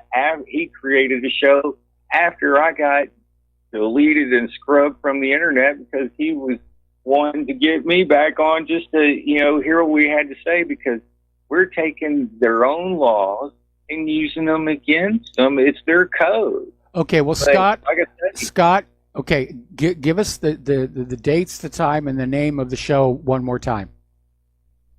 it's ruleoflawradio.com, Thursday and Friday nights at 8 o'clock. It's a call-in show with Randy Kelton. And he's been a mentor of mine for over 5 years now. And he's done a lot of work in a lot of areas. And people probably heard of Eddie Craig through YouTube. He's on the same channel as, Randy Kelton on Rule of Law Radio. But yeah, knowledge is power. And once you start taking this and taking the fight back to these people, then you see they have no subject matter jurisdiction. Government is, basically government is mind control. Govern, control, meant of the mind. It's all mind control. It's what they do. Anyway, Scott, need to let you go. Got more news I got to cover here. So thank you for the phone call, and I'll try and tune in. It has to be Friday night. So thank you for the call. We're going to let you go. All right, getting on back to the kids from Covington Catholic High School. Apparently their lawyer has released a 14-minute video basically illustrating all the lies that came out of Nathan Phillips and the corporate media. And it's just very obvious. I mean, the corporate media, they had their agenda. Ooh, white kids, MAGA hats. We've got to demonize them, make them look bad. Oh, poor Nathan Phillips, who's a Vietnam veteran, and they're harassing him. And it was completely the opposite. And it led to this nationwide frenzy. And now the families of these kids are working hard to try and hold the media accountable. Over in Great Britain, there is a new concern being expressed that boys are falling behind at school academically. And apparently, according to Mary Curnock Cook, who was chief executive of UCAS until last year, said the problem is that attempts to help boys academically are always attacked by the feminists. And that talking about boosting the academic performance of boys is considered an unfashionable topic. And in fact, it's becoming normalized that the school should just focus on the girls and focus on the girls and focus on the girls and just leave the boys to wither there. So anyway, all right. Getting into corporate media here, computers anyway. Facebook and Twitter delete thousands of disinformation accounts without proof. This happened last Thursday, where they announced they'd taken down thousands of accounts they claim to be connected with attempted influence campaigns by Iran, Venezuela, and Russia. Apparently just because they thought it might be. They don't really have any proof. Facebook's head of cybersecurity policy, Nathaniel Gleicher, said in a blog post Thursday that the company had removed a total of 783 pages, groups, and accounts for engaging in coordinated, inauthentic behavior tied to Iran, 262 pages, 356 accounts, and 3 groups, as well as 162 accounts on Instagram. So the censorship is out there. Twitter, meanwhile, has banned 2,000 pro-Maduro Twitter accounts to support the demands for regime change. They want people going to Twitter to see, the anti-Maduro tweets, but they're banning the pro-Maduro accounts. That's meddling in the politics of a foreign nation. And again, Twitter is claiming, well, obviously these 2,000 accounts were part of a state, operation, was by Venezuela's government to conduct information operations against a foreign country, meaning us, the United States. Now, there's been an interesting little development. As you know, corporate social media rather, has come under a lot of criticism lately for all of this takedown and deplatforming and so-called fact-checking, where it turns out the fact-checkers have a built-in liberal bias. We know that the latest attempt to put censorship right on your device, NewsGuard, automatically greenlights all the corporate media and all the conservatives and red lists anybody who doesn't go along with the current status quo. But apparently over at Facebook, 2 of their 4 fact-checkers, Snopes and the Associated Press, have abruptly ended their fact-checking relationship. And basically, in a press release last Friday, Snopes said it had elected not to renew our partnership with Facebook while declining to reveal specifics. And apparently there was a report last December that the 2-year relationship between Facebook and its fact-checkers was in disarray. And I would imagine that part of the problem is with 4 different fact-checkers and each with their own agenda, there were probably a lot of arguments going on about, who was going to get red listed and who was not.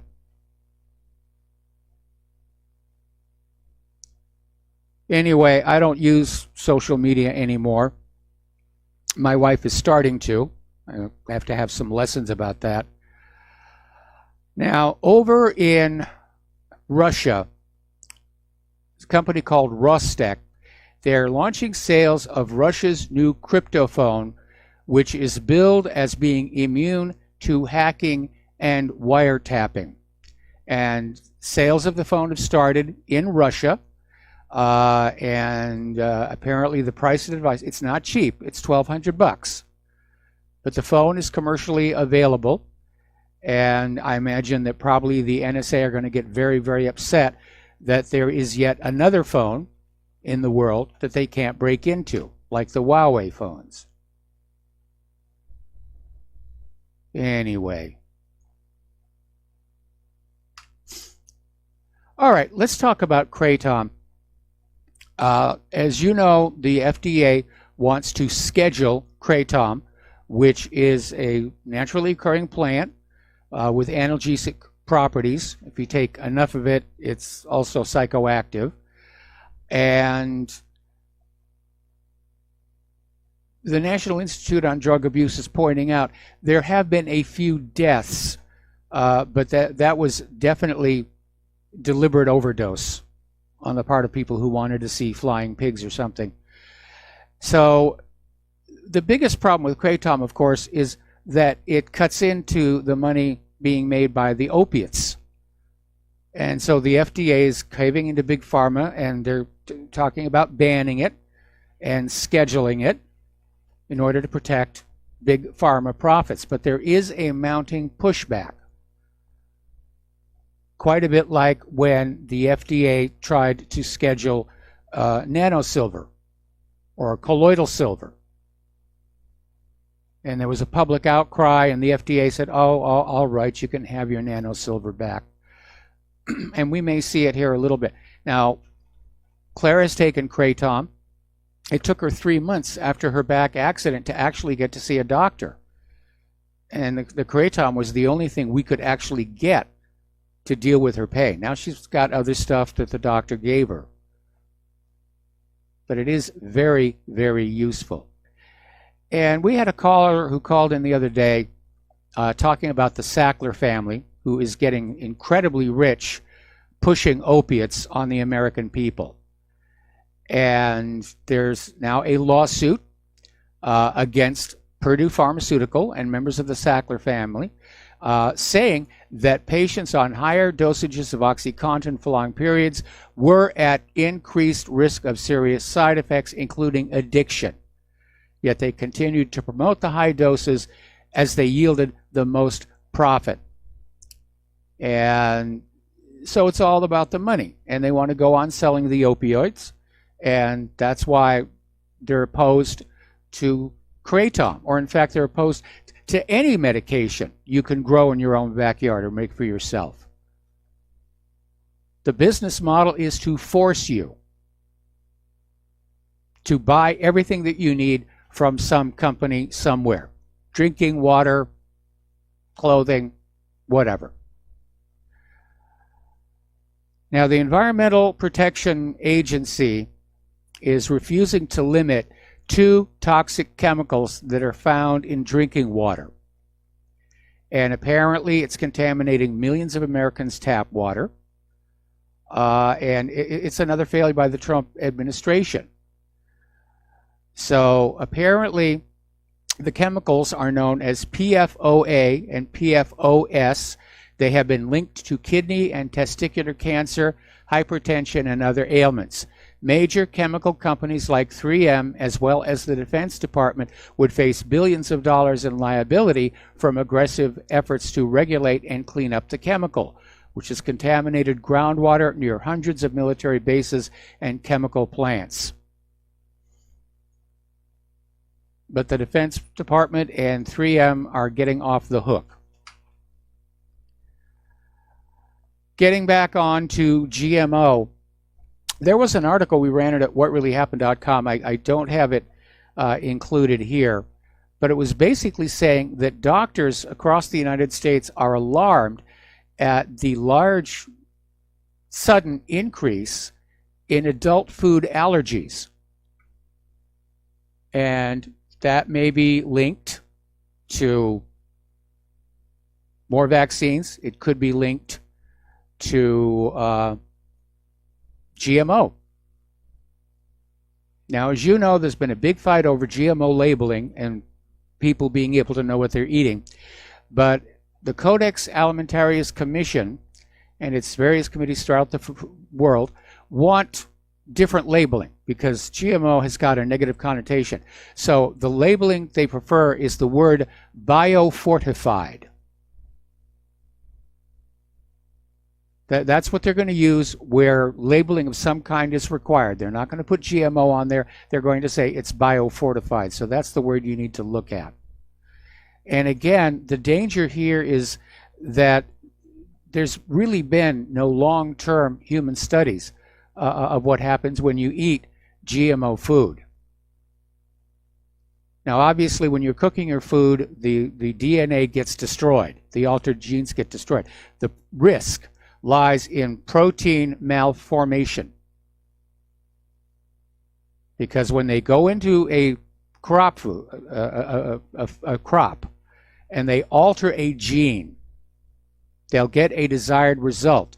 But because DNA is incredibly self-referential, you can get unexpected behavior elsewhere.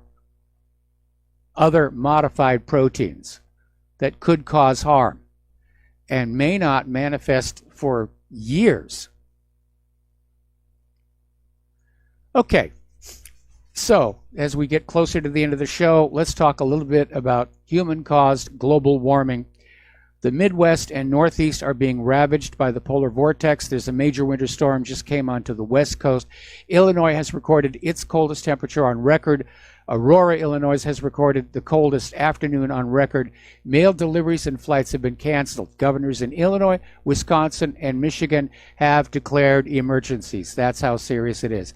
Now, over the weekend, of course, we had Groundhog Day, and Puxatawny Phil came on out and did not see his shadow, which tradition says means spring will be arriving here early.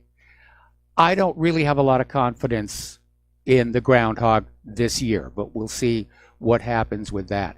Over in Chicago, there have been these strange, loud sounds, and this polar vortex might be causing what are called frost quakes. And apparently, local news station WGN reported its viewers had heard frost quakes in the city overnight. Now, frost quakes or cryoseisms occur when water trapped underground freezes suddenly as the temperature drops, causing it to expand. Now, water is a rather unique material in that it expands as it freezes, becomes less dense. That's why the ice floats on top of your soda. Now, all that rapidly expanding water underground can split rocks and put stress on the soil, causing these cryoseisms.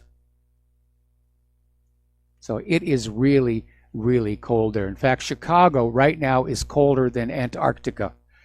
Of course, it is summer down in Antarctica, but still, for Chicago to be that cold, that is some serious, serious cold. Okay, Niagara Falls is now partially frozen. And apparently they had record-breaking minus 30-degree Fahrenheit temperatures. At least 21 people are dead. And apparently the cold has sparked a new crime wave in Chicago. Apparently there are these very comfortable Canada Goose coats. They're basically parkas, and they're lined with Canada Goose down, which is very insulating. The coats are very expensive. They sell for between $500 and $1,500, but apparently robbers are now stealing the coats during the cold wave, and they're using guns to get them. The coats are also seen as a status symbol, but I think maybe the cold has something to do with it here. Over in New Jersey, they actually had to shut down one of their nuclear reactors because it got so cold that the water flowing into the cooling system froze. The screens on the intake froze over, restricting the flow of water. And apparently a second unit at a station on the Delaware was temporarily closed for the same reason. So that is definitely very, very cold.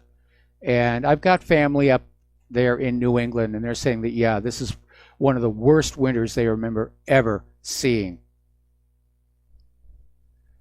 All righty. Now, apparently over in Great Britain, drivers got stranded for 12 hours straight as the heavy snow hit Cornwall. Apparently, a bus carrying 26 school children was rescued. Hundreds of cars literally were abandoned on Thursday night. 6 inches of snow fell in just 45 minutes, causing the travel disruptions. Apparently, the kids on the school bus had to be ferried to safety in 4x4 vehicles. And by the way, if you have, well, actually, we're coming up here on a commercial break. So we're going to take a moment here for some words from our sponsors, and we will be right back. Aloha, welcome back to our show here, and we're talking about the intense cold, and it turns out it's having a serious effect on electric vehicles, whether all electric or hybrid. Apparently, the extremely cold temperatures are basically affecting the ability of the batteries to hold a charge. And apparently people are complaining that battery range is draining. The Model 3 door handles are freezing up. And you're going to have to take extra special care of their battery-powered vehicles. So apparently disgruntled owners of Model 3s have been all over social media and online forums talking about these issues. But it's not going to be just Tesla. It's going to be any car that has one of these batteries in it. Now, on the upside, there are companies that during the winter specialize in snow removal, and business is booming for them. You know, cars, homes, and driveways are covered in all this snow. And for a lot of people, it's just too much work for them to clean it away, and they depend on professionals to get it out there. So this is big business. They call it white gold, money falling from the sky. So My brother has a snowplow on his pickup truck. He helps his neighbors clear their driveways here. Okay. The Insurance Bureau of Canada's decades-long campaign to raise alarms about the ravages of floods continued last week with an appearance by Blair Feltmate. This is a favorite star climate change witness for the biggest insurers at the Lake Simcoe Region Conservation Authority's annual meeting. Now, apparently, what was going on there is they were trying to basically hype up the idea that you should have climate insurance, that you would have insurance that would pay off if the climate changed and caused you harm. And the big one, of course, is climate change melts the glacier up at the top of the mountain, your home gets flooded. But apparently CBC has recently had to admit that it wrongly reported these hyped up climate risks. So they have a little bit of egg on their face. Now, Alexandria Ocasio-Cortez, remember last week she came on out and said the world has only 12 years left to live before climate change destroys us. And she's now blasting the tech giants for allowing both sides of the climate change debate to be heard. She's literally demanding online censorship of climate skeptics. So it's not going to stop with just Israel or GMO, or now they want to silence climate skeptics.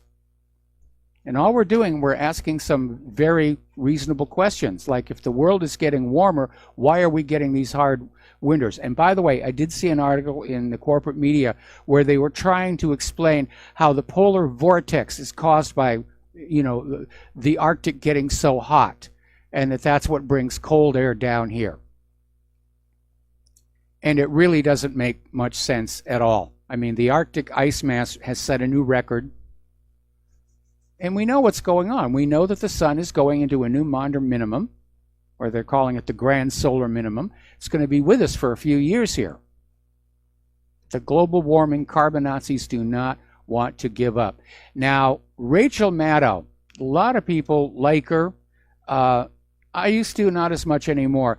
But apparently, when she was reporting last week on MSNBC about this cold snap, she couldn't resist doing the booga booga about, you know, how Russia could, you know, knock out our power grid and leave millions of Americans vulnerable to the cold.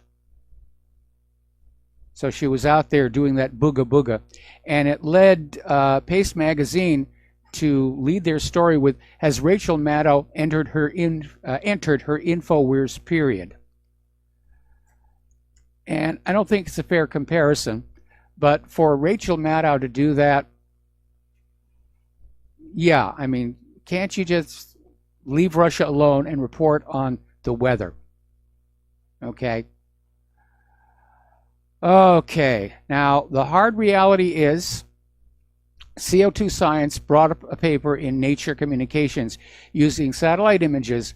They found an 8% increase in woody vegetation in sub-Saharan Africa over the last 3 decades, underscoring the global greening trade. That's what happens when you get more carbon dioxide in the atmosphere. It's not a toxin, it's plant food. So the Sahara Desert has shrunk by 8%. All right, we got to take another break for commercials. We've got a caller waiting on the line, and we will be right back. And Aloha America, welcome back to our show here. We're going to go to the phones now, starting with Al in Canada. Aloha, Al. Welcome to the show. What's on your mind? Hi, Mike. Thanks for taking my call. You mentioned that CBC article where they were basically bamboozled, and the fellow that did that, his name was Blair Feltmate. Yes. Feltmate, sorry. And, you know, that's important. We need to say his name. And you said something about the Sahara shrinking. Yes. Today, this morning on the CBC, the very same propaganda outlet you mentioned earlier, it says rising CO2 won't make trees grow more. Study suggests. Now, that's a flat-out lie. I mean, rising CO2 levels make all plants grow faster. In fact, commercial greenhouses artificially add CO2 to their atmosphere inside to make the plants grow faster. But that's just utterly ridiculous. Yes, that's why they use study suggests, right? Yes. So, I mean, anybody that can't see through that, well, it's too late. But actually, this is, and here we go some more. This afternoon I was driving, and I heard on the radio them pushing something called Russia Rising. I sent you the link in an email, and this was actually a commercial, pushing this stuff on a radio station where I live. I've never heard this before, Mike, and I mean ever. So it just goes to show you how far they're going now. So, Russia rising, oh my goodness. They have to be contained. Yeah, well, that's the propaganda. Russia's a threat. China's a threat. They're a threat to our way of life, which, we were all getting along just fine and dandy. And then somebody decided, well, we're going to have to conquer the world and remake it in the image of post-World War II America. Yes, and those goons that actually go along with it have to, they have to remember something. Where do you think these people's gaze will fall after they get all the leaders in place that they want? Where will it fall? Yeah. It's going to fall on the useless eaters, the people that, are obviously not needed anymore because of automation. If they're willing to take out a leader right in front of everybody, they won't stop at anything. It's kind of creepy to think that stuff, but based upon what's happened throughout history, I can't help but follow the logic, and that's what I see. Well, there have been some very dark times in history, like the Inquisition, the witch hunts, and we know that humans can be driven to acts of extreme barbarism by their political leaders, religious leaders, and it's hard to know. I mean, to me, it almost feels like we're descending into a new dark ages. And you look at what's going on in our country with all this incited race hate, these ridiculous abortion laws, abortion at time of birth, the liberal hypersensitivity to everything, getting your knickers in a twist about something that happened 30 years ago in a medical school yearbook. It just feels like the chaos is building on a daily basis, and I don't know when it's going to break, but something has to let go. Yeah, I agree. And these abortion laws, it just goes to show you how very little respect they actually have for life. Yes. And this Virginia governor was a pediatric neurologist. I mean, his medical background was taking care of kids, and then he turns around and he says this. Yeah. Well, Cuomo is a Catholic. Yes. I'm missing something. Well, what's really amazing is how many clergy have come on out and saying that Planned Parenthood is doing sacred work. And it's almost like while they flood in the Central Americans to this country, they want to get rid of all the white people, even after they've been born. Wow. It's amazing. Yeah, I never thought of it that way, but now that you have actually said it, yeah, that scares me even more. You know what, Mike? I'm glad I'm not a newborn, or well, that too, but I'm glad I'm not a lot younger than I am. Well, I really am. I'm the other way. I'd like to be a lot younger than I am right now, because these days I'm really feeling my age. Anyway, Al, thanks an awful lot. We're going to let you go, and we're going to switch to Tom in Florida. Aloha, Tom. Welcome to the show. What's on your mind? Good day, Michael. Michael, I was watching one of the sports cable networks, and they were saying if the Rams would win the Super Bowl, like 20% of their players would have went to the White House. Not if the Patriots win the Super Bowl, thank God. 90% of them players are going to go to see Trump in the White House, which I think is kind of ironic. And speaking of that, I was listening to another radio show talking today. They're talking about Los Angeles has 2.6 million illegals in that city. Michael, how can that be? Is that possible? I think, and I want you to maybe can do some study on that. How can there be 2.6 million in one city and nothing's getting done? They're not being rounded up and deported. Because that, right, like you were talking the other day, Texas has, 96,000 that voted illegally? Yep. You're talking over 2.5 million people in the city of Los Angeles are illegally in the state, in the country of the United States, in California, and then you got Hannity said there's like 5.8 million or close to 6 million in the state illegally. I mean, in one state, you almost got 6 million illegals, and most of them live in L.A. What is going on here? What is going on? Where's the ICE to see all that? And our government, Pentagon, doesn't know how many illegals are in the city of L.A. And you got and then politically in a Super Bowl game, you got most of the players in L.A. say they wouldn't go see Trump in the White House, but the Patriots are the opposite. 80% of them guys will go see Trump. 90%. What is going on here?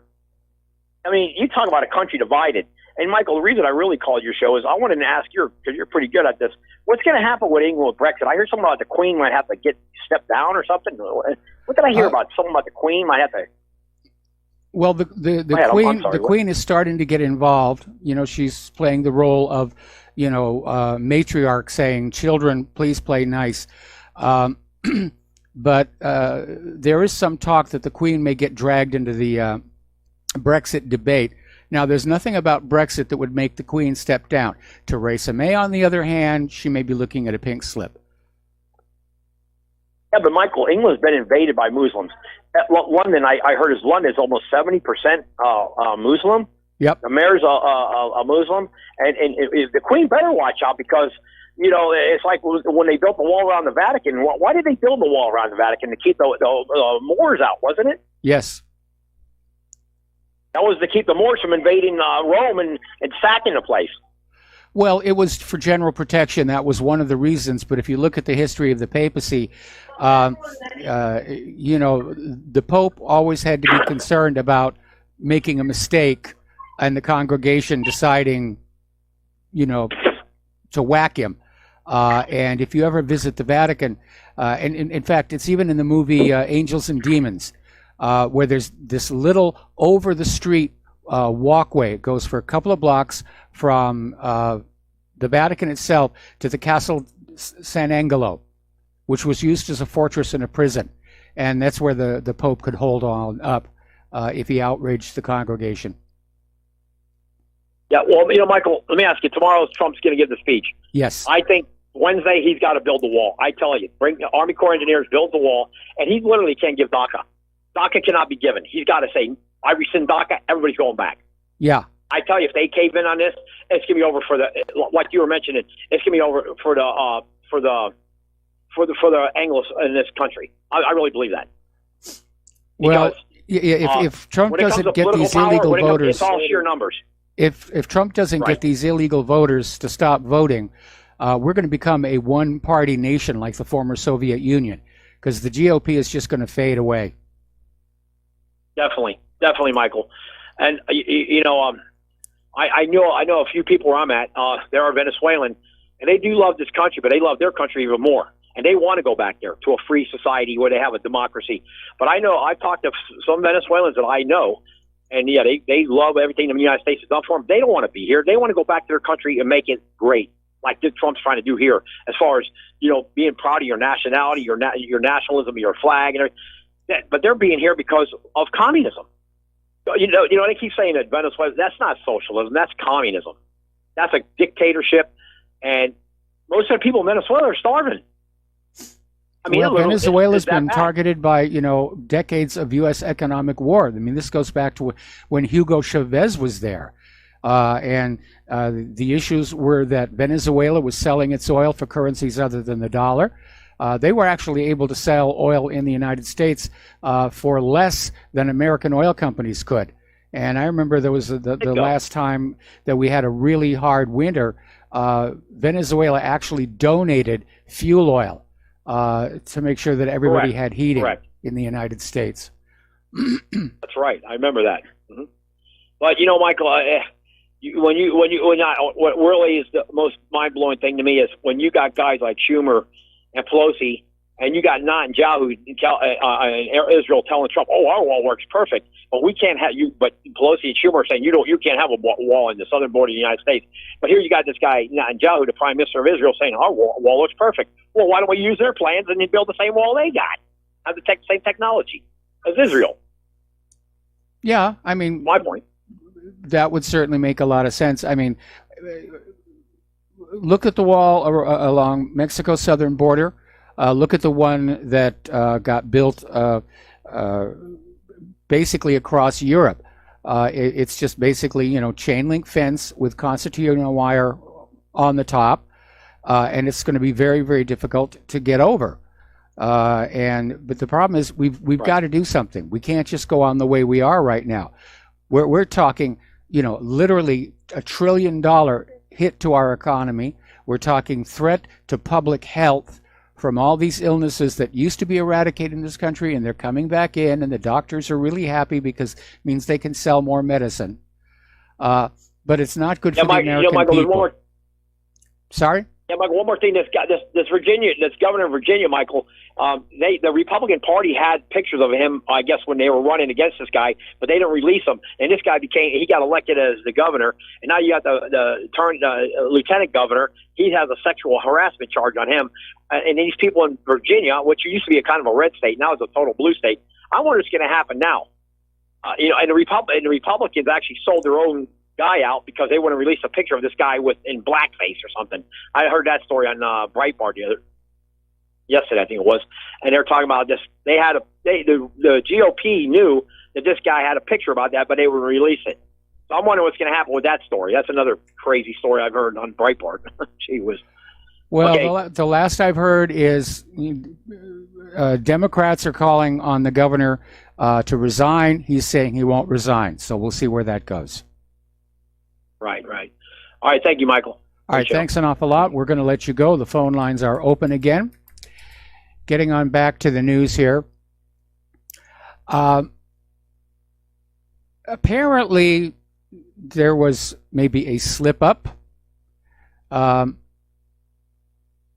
apparently, remember Cheryl Atkinson, two-time Emmy Award-winning TV news anchor? And she used to be with CNN, then CBS. Now she has a show on ABC. And basically posted about this story that came on out that during the recent measles epidemic in New York, in 90 of the 124 cases of measles, the patients had been vaccinated for measles.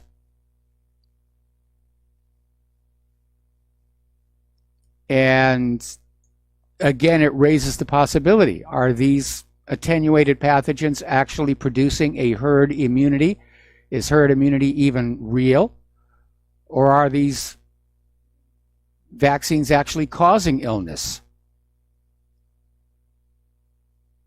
Now, Cheryl Atkinson has covered vaccines for decades now. She was one of the first to question Merck's Gardasil, along with Katie Couric.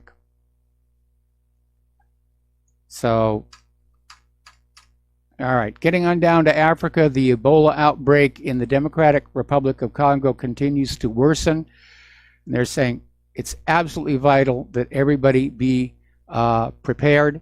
In just one day, they recorded 7 new cases. There are now 743 people have been infected. 461 of those have died. So we're looking at a mortality rate of above 50%. So this is a nasty one.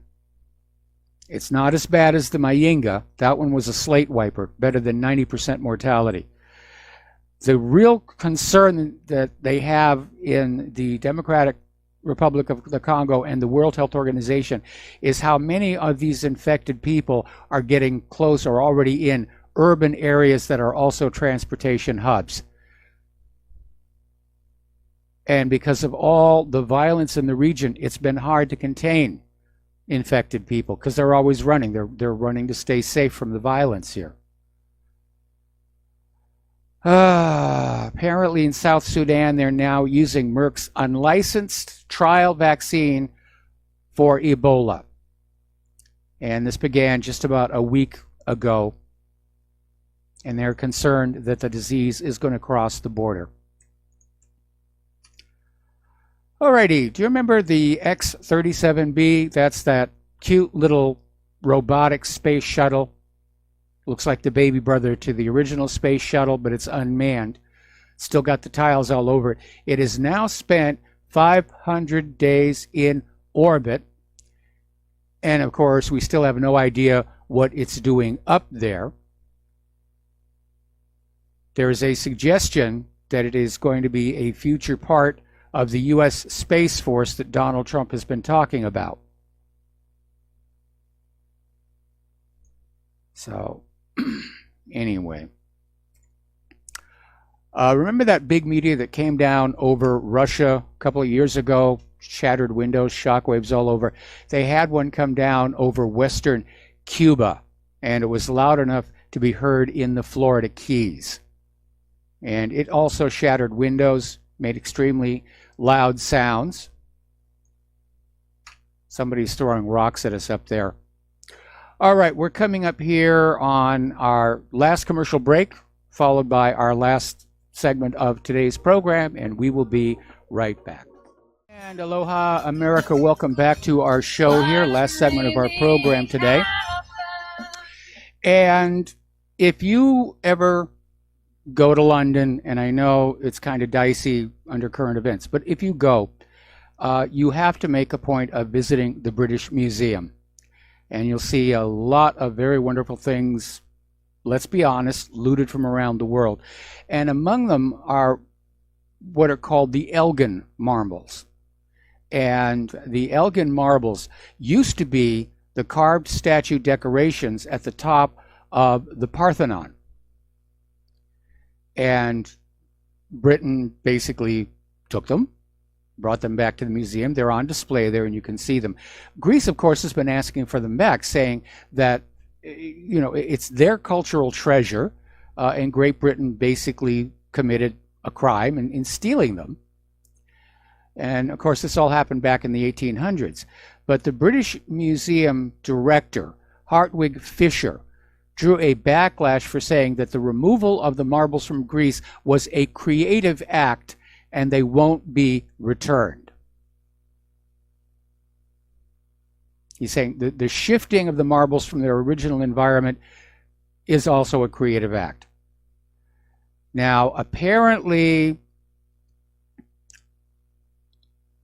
basically, he's saying Britain might loan some of these artifacts back to Greece, but only when Athens recognized the British Museum's ownership of them. That is just really tacky. Just tacky here. Okay, somebody just sent me this cool little article. We were talking before about Puxatawny Phil and Groundhog Day, and he didn't see his shadow, and therefore, according to him, spring will be arriving early.